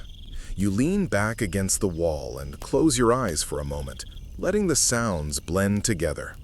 It's not the grand sweep of history here, not emperors or legions, but the simple pulse of ordinary life. These are the road's true owners, the tired, the hungry, the curious, and the bold. When you open your eyes again, twilight is creeping in. Torches flicker along the walls. The Moncio keeper is closing the outer gate for the night, but the tavern is still alive with soft laughter. You wander outside and sit near a milestone glowing faintly in the torchlight. The night smells of olive smoke and dust. A man joins you, gray-bearded, with a staff and the calm eyes of someone who's seen too much road. He settles beside you without a word, takes a slow sip from a clay cup, then says, "You can tell a road's age by how quiet it is at night." You tilt your head. "Quiet?" He nods. New roads, too much echo, too much sharpness in the stones. The old ones, they hum. They've been walked enough to remember the rhythm. You listen, and sure enough, beneath the breeze and the distant murmurs, there's a faint resonance. Not sound exactly, more like memory vibrating in the air. "Where are you headed?" you ask. He smiles faintly. "Ostia, then a ship east. Maybe Syria, maybe nowhere." There's no need for more explanation. Some travelers move with purpose. Others move simply because the road exists. You suspect the Romans would approve of both. After he leaves, you stay sitting a while longer, watching the torches dance along the road's edge. The milestone beside you bears the name of an emperor long dead. Lichen traces the letters, but they still shine faintly. You run your hand over them, feeling the smoothness where countless fingers have done the same. You wonder how many people have sat here before you. Soldiers thinking of home, merchants counting coins, lovers whispering before parting ways. The road holds all their stories. It's strange to think that the same stones that carried legions also carried laughter and song. A gust of wind passes, lifting dust into the air. The scent of roasted garlic drifts from the tavern, mixed with the sweetness of spilled wine. Somewhere nearby, a mule snorts and shifts its weight. The night is alive, yet calm, an empire breathing softly in its sleep. Before heading back to your bed, you glance once more down the road. In the torchlight, the paving stones look golden again, like a river frozen in motion. You can almost see the ghosts of travelers passing by, glowing faintly, smiling faintly, walking endlessly toward Rome or away from it. You whisper, "Safe travels," though you're not sure to whom. Then you return to the Mansio, where a small oil lamp flickers beside your cot. You stretch out on the straw mattress, close your eyes, and listen to the faint murmur of footsteps outside. The empire moves on, mile by mile, tavern by tavern, night by night. And as you drift towards sleep, you realize that Roman roads were not just about getting somewhere. They were about being somewhere, anchored, measured, part of a story much larger than yourself. The next morning, the air carries the faint, crisp scent of moving water. Today, the road confronts a challenge greater than dust, stone, or distance: a river. A modest current at first glance, yet a river is more than water. It is a boundary, a test of patience, skill, and ingenuity. You trudge toward the site, your boots crunching on the coarse gravel, and see the valley widen as the river glints in sunlight, tracing a silver ribbon across the land. A small team has already begun surveying the banks. The engineer kneels near the edge, compass in hand, shading his eyes from the sun. Wooden stakes mark the line, and cords stretch taut from one bank to the other. Across the river, a second crew mirrors them, balancing with care on the uneven stones and reeds. Precision matters here more than anywhere. A misaligned bridge isn't just inconvenient, it could be fatal to travelers and cargo alike. The river flows steadily, carrying the faint sound of water against rock. The engineer crouches, dipping his hand into the current. He lets it swirl through his fingers, measuring its strength with experience rather than instruments. "Strong, but manageable," he mutters, more to himself than anyone else. "The foundation will need to bite deep, or this will wash away in a winter storm." You watch as the men begin laying the piers. They sink timber piles into the riverbed, pounding them with enormous mallets. Each strike sends a ripple across the water. The sound is hypnotic, like a slow drum marking the pulse of progress. You notice that the timber glows warm in the sunlight, water darkening the lower halves, giving the illusion that they are rooted in both river and earth. Once the piles are secure, stone piers rise behind them. Workers haul limestone blocks from wagons, balancing them with ropes and levers. You marvel at the way they fit each piece together with meticulous care, almost like a giant three-dimensional puzzle. Historians still argue whether the Romans built all bridges this way or adapted methods depending on local conditions. Either way, the result is remarkable. Above, scaffolding stretches across the water, wooden beams forming a temporary lattice. Men climb carefully, carrying heavy stones in leather slings. The smell of fresh-cut wood mingles with the earthy scent of wet limestone and river mud. Occasionally, a bird swoops low, startling a worker, who curses softly in Latin and laughs at his own fright. You smile quietly. Even in the midst of disciplined labor, moments of chaos sneak in. You walk along the bank, watching the foundation grow.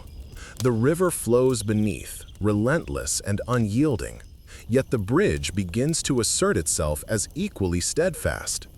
The stones are set tight, wedged into the timber, each placement deliberate.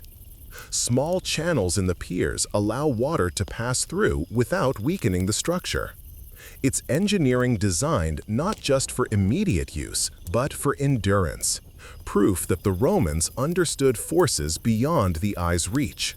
Nearby, a group of soldiers adjusts ropes to lift a particularly massive block. Sweat drips from their brows, staining their tunics.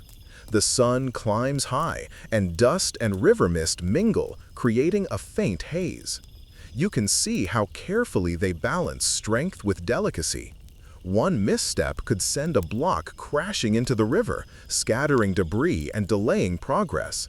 Yet their movements are smooth, almost choreographed, each man knowing exactly how much force to apply. A mason stands on a scaffold, chiseling one of the keystone blocks. The sound of metal on stone is sharp but rhythmic, joining the drumbeat of mallets and the murmur of water. "Every bridge has a secret," he calls down. "Place the keystone wrong, and it sings a different tune. Place it right, and it hums forever." You kneel to touch one of the lower stones. Wet from river spray, it feels cool and firm, alive with the memory of placement and the anticipation of load. You imagine the bridge centuries later, still carrying travelers and carts, still holding, still humming. By afternoon, the arches begin to take shape. The scaffold supports are crucial now, holding the curve of the stones until the keystone is set. Men pass blocks along, sliding them carefully into position. You notice small fragments of pottery and brick mixed into the mortar, a practical touch that also absorbs slight movement, ensuring longevity. Some of the younger workers laugh nervously as they inch across the scaffolding. "It's only 40 feet above water," one says, trying to sound casual. "Not like we're building towers to the gods." A veteran beside him shakes his head with a wry smile.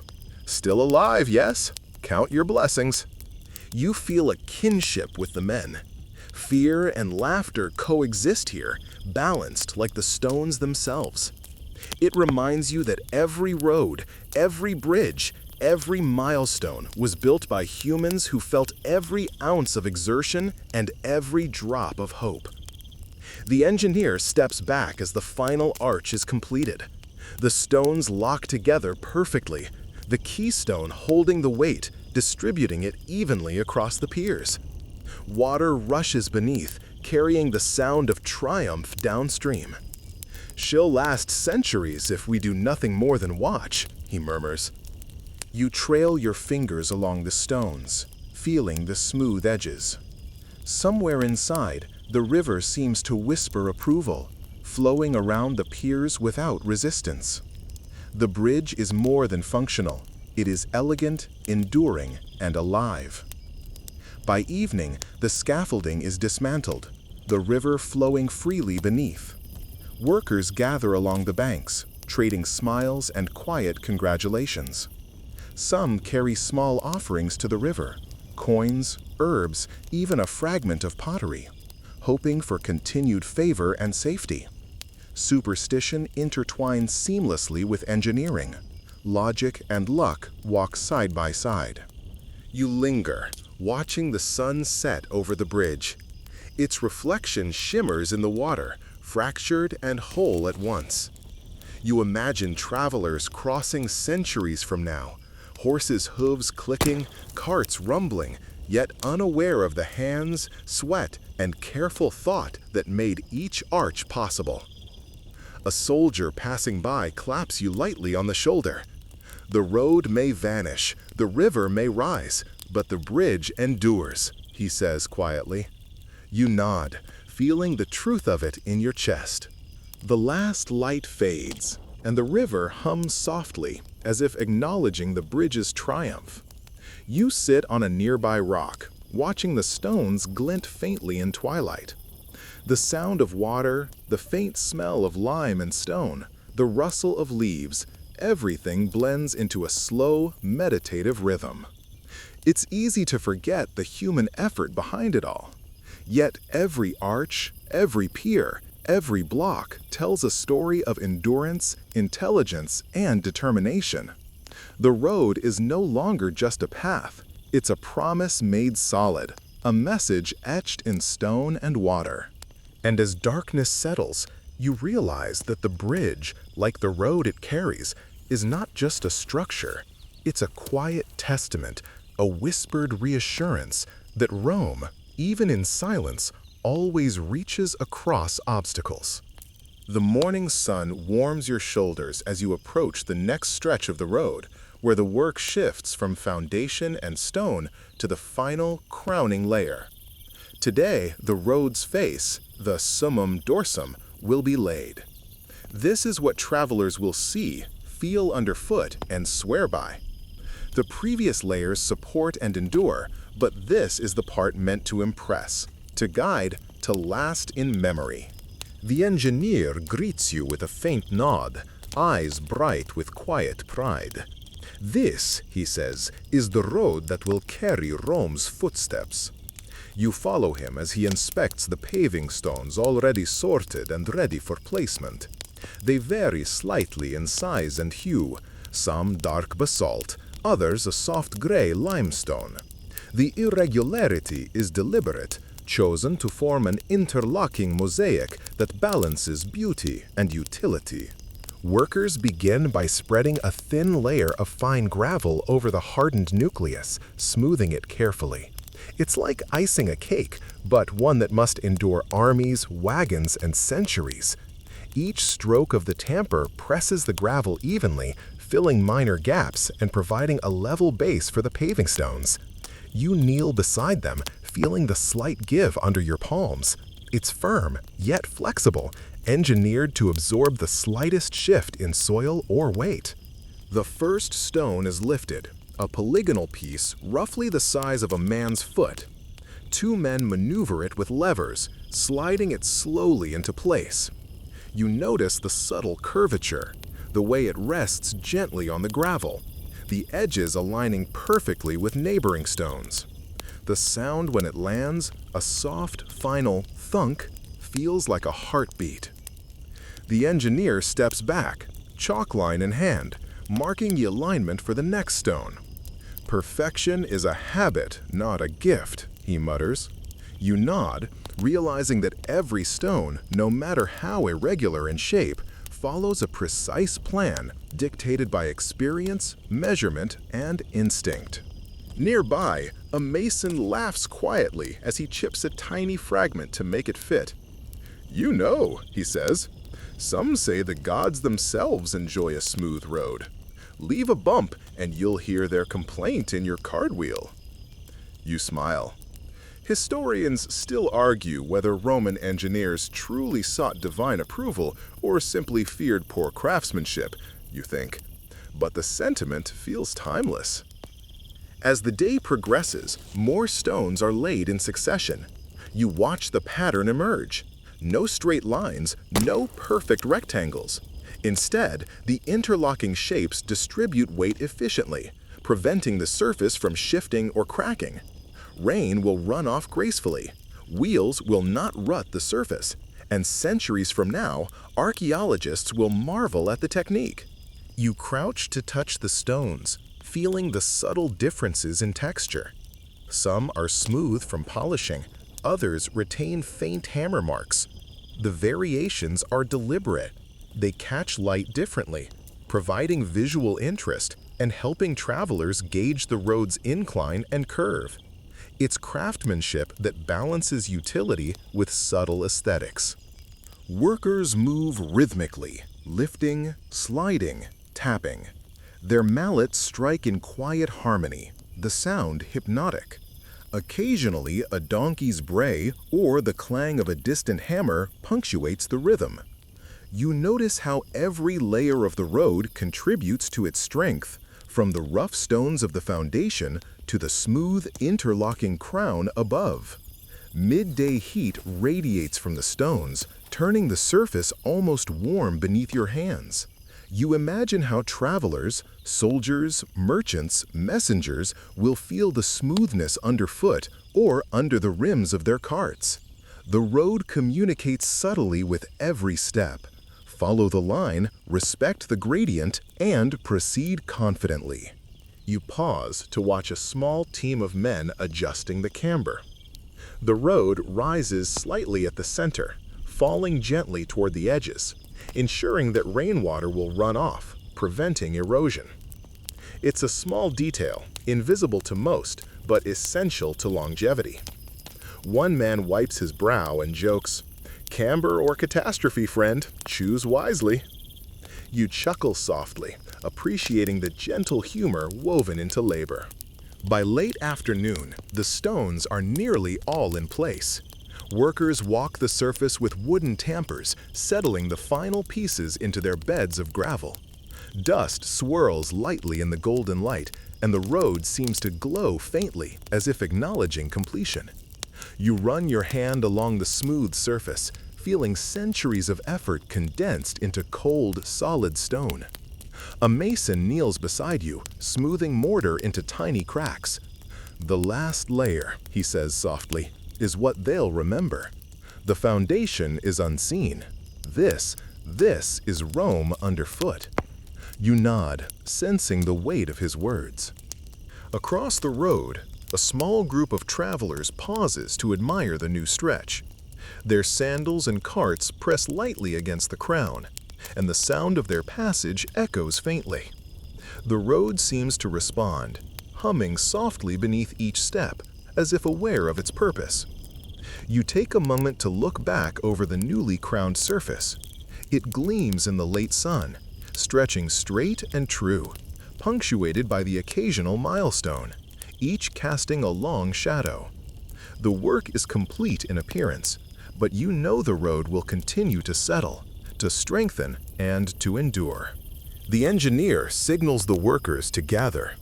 Together, they perform a final inspection, checking each stone, testing edges, smoothing surfaces. One man chuckles, "If this road survives the next century, I'll be a ghost counting footsteps." Others laugh, but all share a quiet pride. As dusk settles, you stand at the edge of the finished stretch. The crown of the road rises slightly under your feet, smooth, firm, and ready to carry travelers across miles, valleys, and rivers. The interlocking stones shimmer faintly, golden in the dying light, a ribbon of empire connecting the world in both purpose and elegance.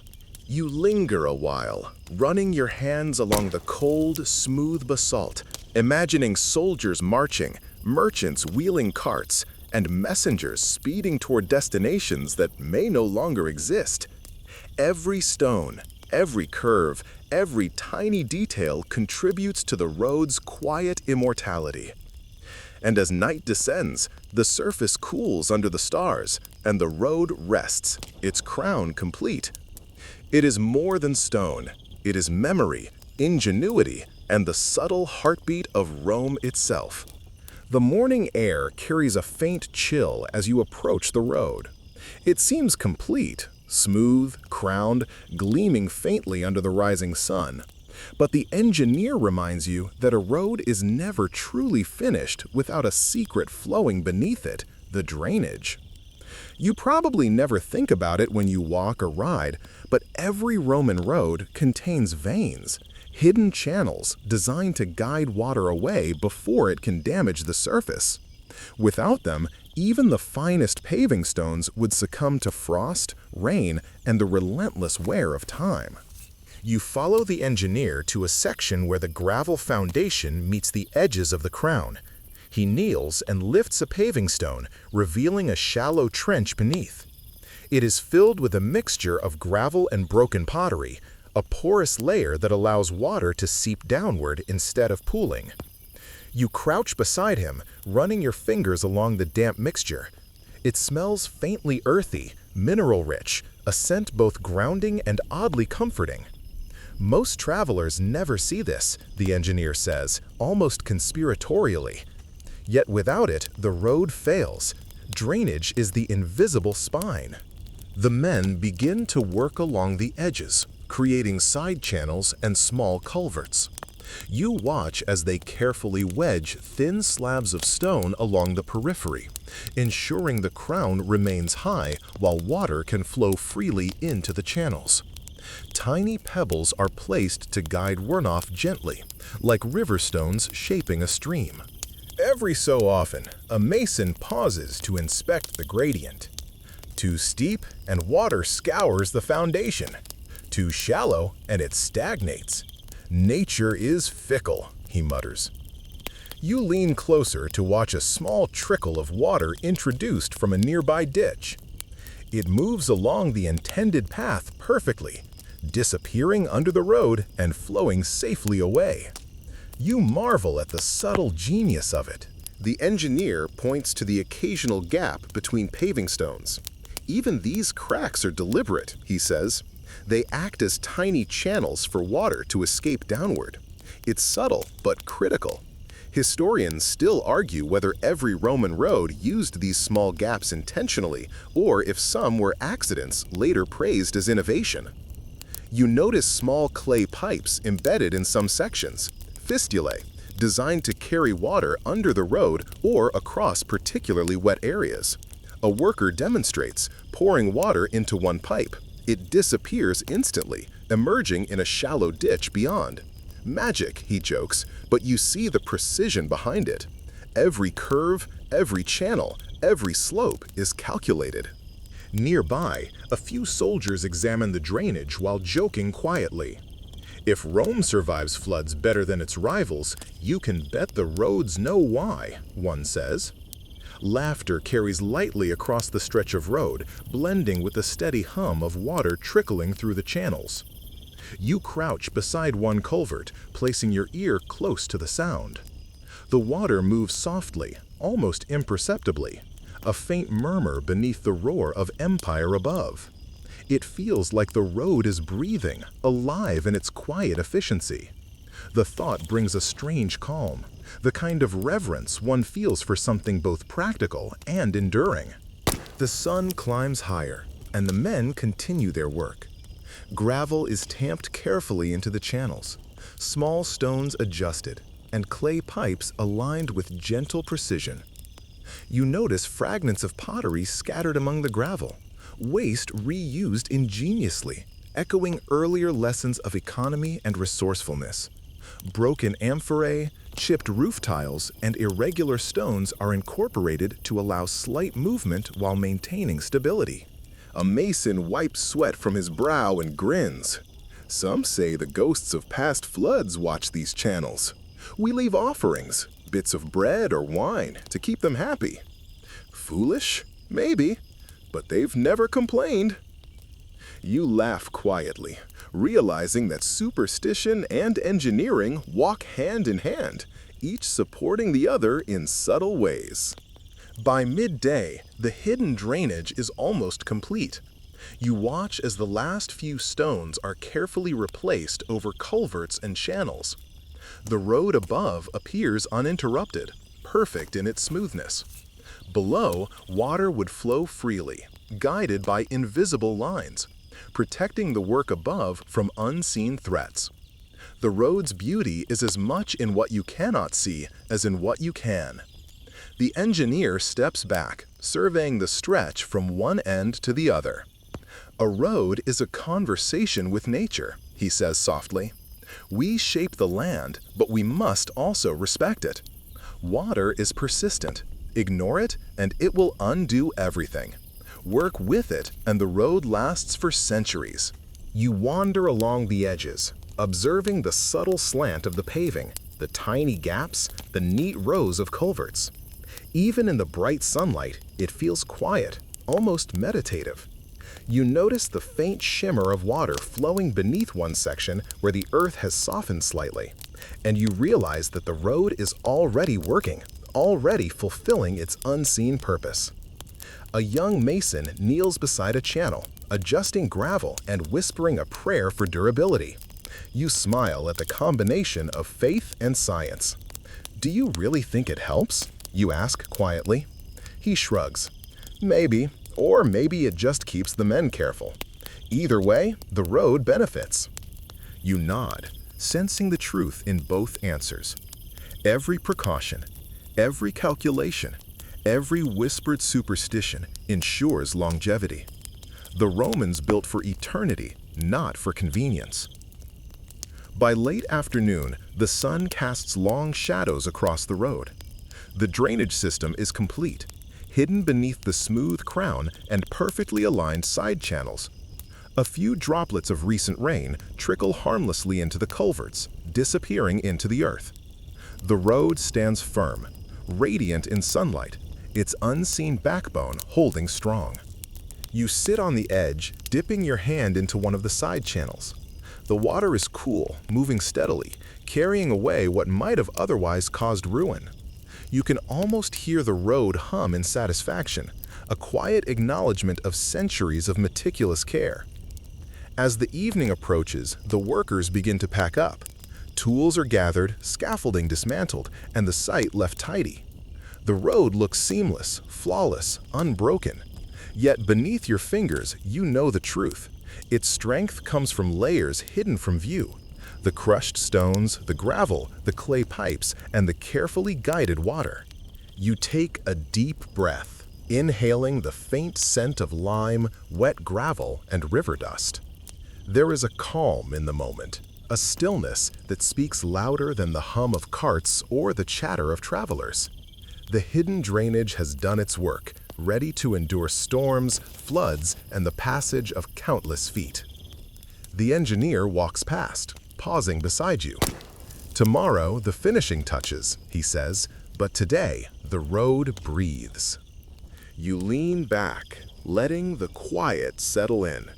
The road is alive beneath the surface, humming softly, a testament to ingenuity and foresight. It carries not just travelers, but the promise of permanence, of thoughtfulness, of civilization bending nature to purpose without breaking it. The sun dips below the horizon, and the shadows stretch long across the smooth crown. You linger a while longer, listening to the faint trickle of water beneath the road and the soft rustle of leaves in the evening breeze. The empire is quiet now, rusting, confident that its arteries, its paths of stone and human effort are ready for whatever comes next. Morning arrives with a gentle hush, the sunlight filtering through a thin mist that clings to the edges of the newly crowned road. Today is different. The stones have settled, the drainage hums beneath, and the bridges shine in the soft light. What remains now is the meticulous final inspection, the Roman equivalent of breathing life into the road before sending travelers upon it. You trudge alongside the engineer, your boots crunching softly on the smooth basalt, ready to witness the last ritual of completion. The engineer begins at the first milestone, tapping each stone lightly with a mallet. The sound is soft but distinct, a tone that confirms solidity. Funks and hums, he murmurs. If a stone sings, it's stable. If it groans, we correct it. You lean closer, kneeling beside one of the larger paving stones, and tap it lightly with your finger. The sound resonates faintly, almost like a quiet song. There is a strange satisfaction in it, a reassurance that the work is enduring. Workers follow behind, adjusting minor imperfections. A stone nudged slightly to correct the camber. Gravel added beneath a loose edge, mortar smoothed along a seam. No detail is too small. The Romans believed that permanence depended on precision.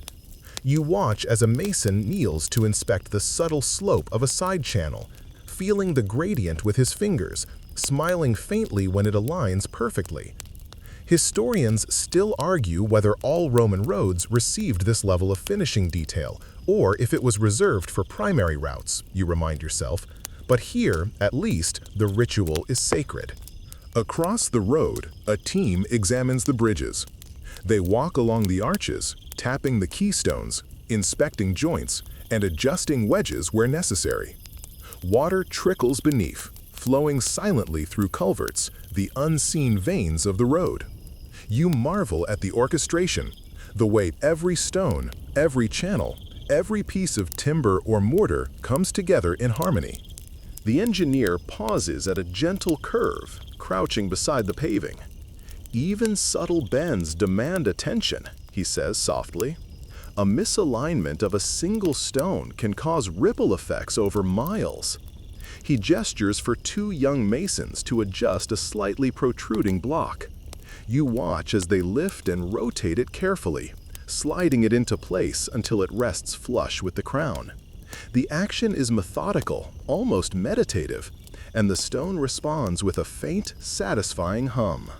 Alongside you, a few soldiers inspect the milestones. Each mile marker is checked for stability, alignment, and legibility. One of them brushes away a patch of dirt, revealing the carved letters in full clarity. "This is the Emperor speaking to anyone who passes," he says, smiling faintly. "Make sure the message survives." You nod, feeling the weight of the centuries compressed into these white stone sentinels. The engineer moves down the road, inspecting drainage channels and side culverts. He pours water into a few openings to test flow, watching as it disappears smoothly into the gravel beneath the road.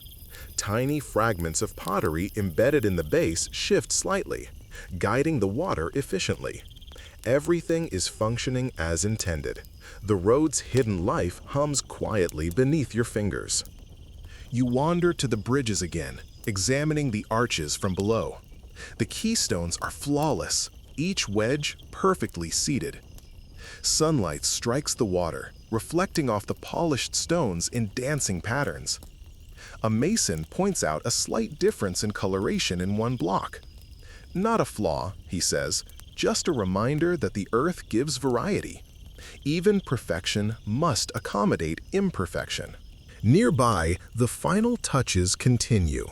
Gravel is swept into place, edges of paving stones smoothed, and small gaps checked for alignment. The sound of mallets striking stone blends with the distant murmur of the river and the occasional crow of a bird. The scene feels alive, yet calm, an orchestra of quiet diligence and deliberate care. The engineer stops for a moment to inspect the road's crown along a straight stretch. He crouches, running his hand along the smooth basalt, feeling the slight rise at the center, the gentle slope toward the edges. "Perfect," he whispers. "The road carries more than travelers. It carries intent, thought, and order." You run your hand over the same stones, sensing the centuries of labor and knowledge pressed into them. A small team begins the last inspection of milestones, checking inscriptions and minor chips in the letters. A mason points to a fragment of lichen clinging to one marker. "Leave it," he says. "It reminds travelers that even permanence grows and changes." You smile at this poetic touch. The road is functional, yes, but it is also alive in subtle ways, reflecting time and nature. As afternoon light warms the basalt, the engineer signals the workers to gather. He walks slowly along the road, inspecting every detail one last time. Minor adjustments are made with soft taps of the mallet, careful nudges, and smoothing of gravel. By now, the sound of activity is a gentle hum, a lullaby of human effort woven into the earth. You follow him to the final milestone at the edge of the road. It gleams faintly in the sun, perfectly aligned, inscription crisp and clear. The engineer taps it lightly, smiles, and says, "The final touch." A road is more than stone. It is promise, and now it is ready. Around you, the road stretches in perfect continuity. Bridges spanning rivers, culverts guiding water, paving stones interlocking like a giant puzzle. Travelers will walk it, horses will tread it, carts will rumble across it, and all the while it will hold firm, humming quietly beneath their feet. You linger at the edge, watching the shadows lengthen. Dust drifts across the smooth crown, catching sunlight in tiny specks. A faint breeze rustles through the nearby trees. It is easy to forget, looking at this seamless stretch, that hours, days, and months of labor and countless human hands went into every stone, every culvert, every mile marker. The engineer steps beside you, eyes scanning the horizon. "Tomorrow, travelers," he says quietly, "and they will not know the hands that built it, but they will feel the care. That is enough." You nod, understanding. Roads are meant to carry people, not egos. Yet the quiet pride, the invisible labor, the meticulous inspections, they all leave an imprint, subtle but enduring, like a heartbeat beneath the empire. The day ends with a soft glow across the smooth road. Workers begin to pack up, the hum of life fading into silence. You walk along the stretch one last time, fingertips grazing the crown, listening to the faint echo of centuries in the interlocking stones. Bridges, drainage, milestones, paving stones, all harmonized into a single enduring entity. And as the sun dips behind distant hills, the engineer kneels beside the final milestone and whispers almost reverently, "Go well, travelers. The road is ready." Dawn spreads a pale gold over the road, and today it is no longer just a construction site, it is a conduit of life. The air is crisp, carrying the faint scent of dust, wet gravel, and early morning dew. You trudge along the smooth crown, feeling the subtle rise of the camber beneath your feet, and notice the first signs of travelers approaching. Dust columns curling in the distance, the rhythmic clatter of hooves, and the creak of wooden wheels on stone. A lone courier arrives first, mounted on a lean horse. He slows as he crosses the newly laid paving, tapping the reins lightly, feeling the hum of the road beneath the hooves. His tunic flutters in the morning breeze, and he gives a respectful nod to the engineer standing near a milestone. "The road feels alive," he mutters, almost to himself, like it remembers the hands that built it. You watch him pass, noting how easily the horse's hooves glide over the polished basalt. The subtle hum beneath their weight is a testament to centuries of careful planning and layered construction. Soon after, a merchant cart appears, pulled by two sturdy oxen. Wheels groan softly against the stones, sending small vibrations through the paving. You crouch to watch the interaction, noticing how the interlocking stones flex just enough to absorb the weight, distributing it evenly across the gravel beneath. The engineer observes silently, eyes scanning for any sign of weakness. Historians still argue whether Roman roads were originally designed for carts or for infantry, he murmurs softly. But one glance at this will tell you they were ready for both.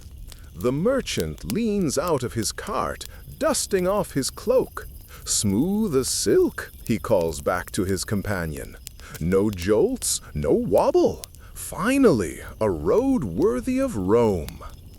His voice carries easily across the valley, blending with the soft murmur of the river nearby and the rustle of the surrounding trees. You realize that these early travelers are testaments to the road's success.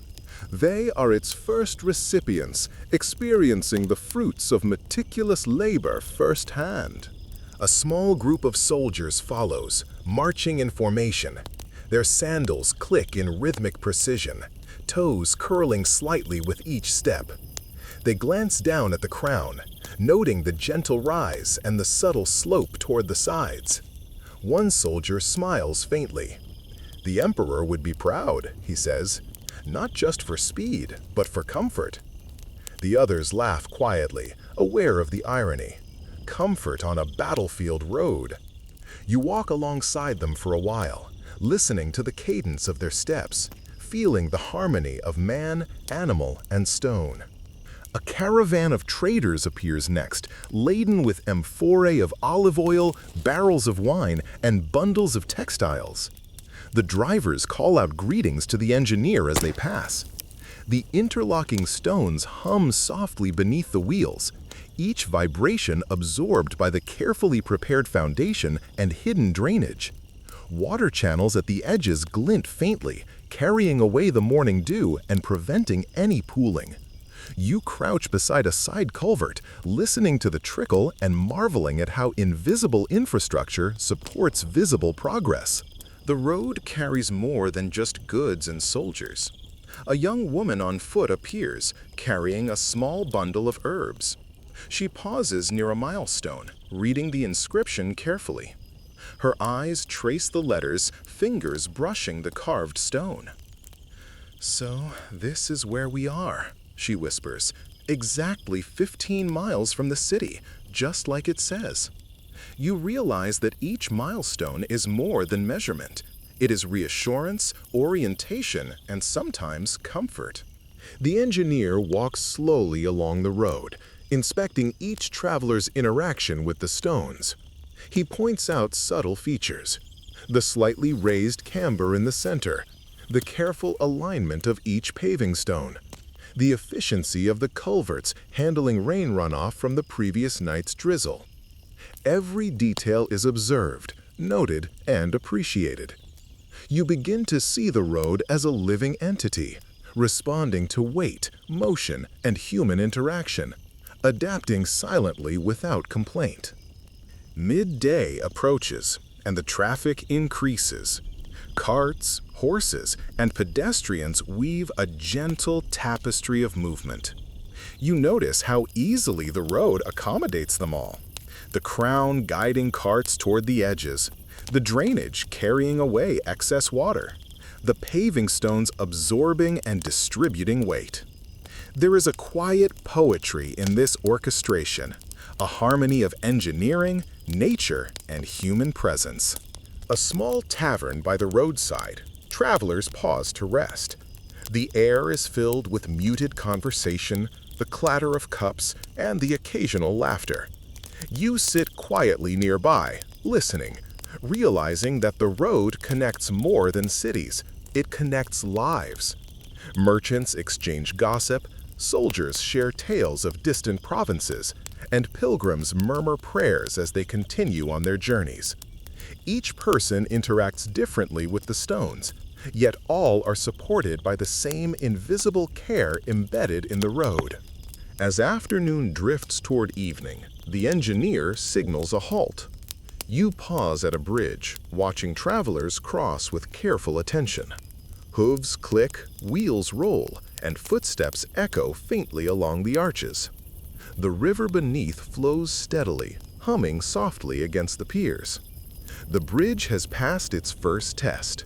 The water is unharmed, the road above unbroken, the travelers safe. You trace the keystone with your finger, imagining the centuries of weight it will bear, the countless journeys it will witness. A young soldier stops beside you, brushing dust from his cloak. "It feels different," he says, voice low. "Like the road is alive, guiding us." You smile faintly. The observation is naive, perhaps, but there is truth in it.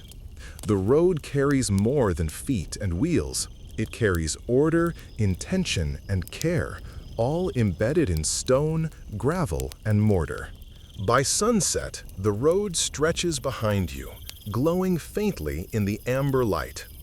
Travelers continue their passage, each leaving an imprint, however small, on the crown and the earth beneath. You sit on a milestone, running your fingers over the smooth stone, reflecting on the first day of journeys.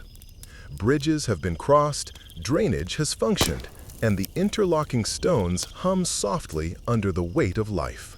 You close your eyes for a moment, letting the rhythm of the road, the hum of wheels, the click of sandals, the faint trickle of water beneath, settle into your mind. The road is no longer just a project, it is a living artery of the empire, carrying the pulse of people, commerce, and stories into the distance. As night falls, you watch the last travelers pass into the dimming light. Torches flicker along taverns and milestones, casting long shadows across the smooth crown. The first day of travel is complete, but the road endures, humming quietly beneath the stars, ready for countless journeys to come. The evening drapes itself slowly over the road, bathing the stones in soft amber light. You wander along the crown, feeling the gentle rise beneath your feet, the subtle slope toward the edges guiding your path without conscious thought. Today has been a day of first journeys, of wheels and hooves, footsteps and whispered greetings, all weaving together like a faint melody. The road seems to hum quietly beneath you, a low vibration that carries both history and anticipation. You pause at a milestone, tracing the carved letters with your fingertips. They catch the last light of day, casting shadows that stretch and shift as the sun dips lower. Each mark, each incision is more than mere measurement. It is a message, a reminder of the empire's reach and care. Travelers have passed already, yet the stones remain pristine. Their hidden foundation and carefully engineered drainage silently maintaining order. Historians still argue whether such attention to detail was standard across all provinces or reserved for primary arteries, you remind yourself. But here, every layer sings a quiet testament to Roman foresight. A soft breeze stirs, carrying the faint scent of olive trees, crushed gravel, and river water. You breathe deeply, feeling the road beneath you and around you in a way that transcends stone and mortar. Bridges arch gracefully over rivers, culverts guide water with invisible efficiency, and the crown of the road gleams faintly, polished by hands long gone, and now by the feet of early travelers. Even the smallest pebble seems deliberately placed, contributing to the subtle harmony of the whole. In the distance, you spot the glow of a tavern. Travelers linger there, shadows flickering against the walls as they rest and share muted conversations. You imagine their stories, unrecorded but carried briefly along the road. Merchants counting coins, soldiers recounting tales of distant campaigns, a young woman pausing to read a milestone, her fingers brushing the stone in quiet wonder. The road connects all of them, even those who will never know the names of the engineers, masons, and soldiers who built it. You walk slowly past the bridges, listening to the faint murmur of water beneath the arches. The current carries reflections of the evening sky, broken and reassembled by ripples and stone. You run your hand along a keystone, feeling the smoothness, the weight, and the subtle warmth retained from the day's sun. The river flows, indifferent yet compliant, guided gently by the hidden mastery of human design. As the sky darkens, stars begin to appear, faint at first, then with increasing clarity. The road stretches into the distance, lit occasionally by torches and lanterns, glowing faintly as if aware of its own importance. You step lightly along the paving stones, each one humming subtly underfoot. There is a serenity in this, the recognition that something built with care and foresight carries not only people, but centuries of effort, thought, and quiet intention. A gentle sigh escapes your lips as you lean against a milestone, gazing at the interplay of light and shadow on the smooth crown. You recall the morning's labor, the laying of stones, the hidden drainage, the arches of bridges, the inspections and adjustments, all the careful hands that brought this road into being. Each step, each stone, each moment contributes to a tapestry that is functional, enduring, and, in its quiet way, beautiful. You sit for a long while, letting the cool evening air settle over you. Somewhere nearby, the soft clatter of a cart passes, followed by the low murmur of travelers. The road accepts them without complaint, carrying them gently onward, humming faintly beneath wheels and feet, bridges and arches, like a quiet lullaby for the empire itself. Slowly, your thoughts soften, drifting from the technical marvels of construction to the simple elegance of endurance. The road will carry others tonight, tomorrow, and centuries from now. Travelers will not know the hands that shaped every stone, or the careful calculations hidden beneath the surface. But they will feel the road's guidance, its silent assurance. You smile quietly, imagining countless stories unfolding along this path. Lovers meeting, merchants hurrying, soldiers marching, pilgrims reflecting, all touched, even subtly, by the invisible care woven into each layer of stone, gravel, and mortar. The sun slips below the horizon, and a cool calm settles over the valley. Shadows stretch long across the smooth crown, softened by the fading light. You take a deep, slow breath, inhaling the scent of earth, stone, and distant smoke from roadside taverns. The road hums faintly beneath your feet, a rhythm slow and reassuring. You close your eyes for a moment, letting the hum and the fading warmth of the day wash over you. And now, in the quiet, the road rests, not idle, but alive in its own gentle way, ready to carry the weight of tomorrow, the stories of the empire, and the soft footfalls of anyone who chooses to walk upon it. The arches and culverts, the drainage and crown, the meticulous inspections and hidden wisdom, all remain in place, quietly perfect, waiting for the next dawn, the next traveler, the next whisper of life along the stones. It is here, in this twilight moment, that the road's full magic reveals itself. Not in grand conquests or battles, but in the subtle rhythm of life, the hum beneath the feet, the care and foresight embedded in each stone. It is calm, enduring, and ever present. The night deepens, and you stretch out along the edge of the road. The smooth stones cool beneath your hands. The wind whispers faintly through the trees. The river hums below the bridges, and the stars watch silently above. Slowly, deliberately, your eyelids grow heavy. You feel the calm of the empire itself, a quiet reassurance, a lullaby carried in stone and mortar, in arches and drainage, in the hum of a road built to endure. Your breathing slows. The last light fades. The road hums softly beneath you. You close your eyes completely, letting the gentle rhythm of history, engineering, and human care lull you deeper. Breathe slowly now. Let the hum of the stones sink into your bones. Imagine the road stretching endlessly before you, smooth underfoot, carrying travelers safely across valleys and rivers, across centuries and time itself.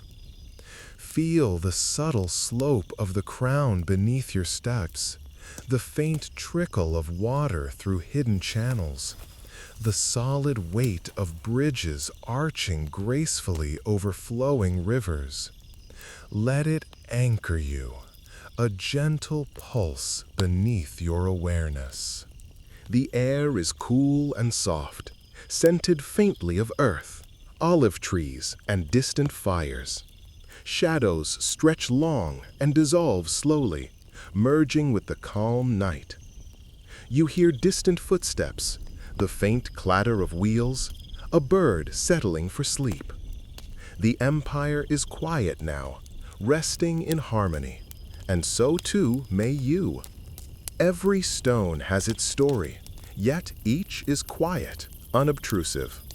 The road does not shout, it hums. It carries history, human effort, and intention, whispering them to anyone willing to notice. Feel yourself carried along, floating gently with its rhythm. The night embraces the road, and you sink deeper into calm. The bridges, milestones, and hidden drainage remain vigilant, unseen yet enduring, guiding life gently onward.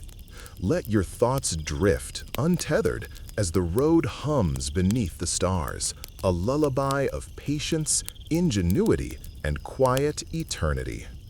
Close your eyes fully now. The road continues. The empire rests. You are safe. End of script. Sweet dreams.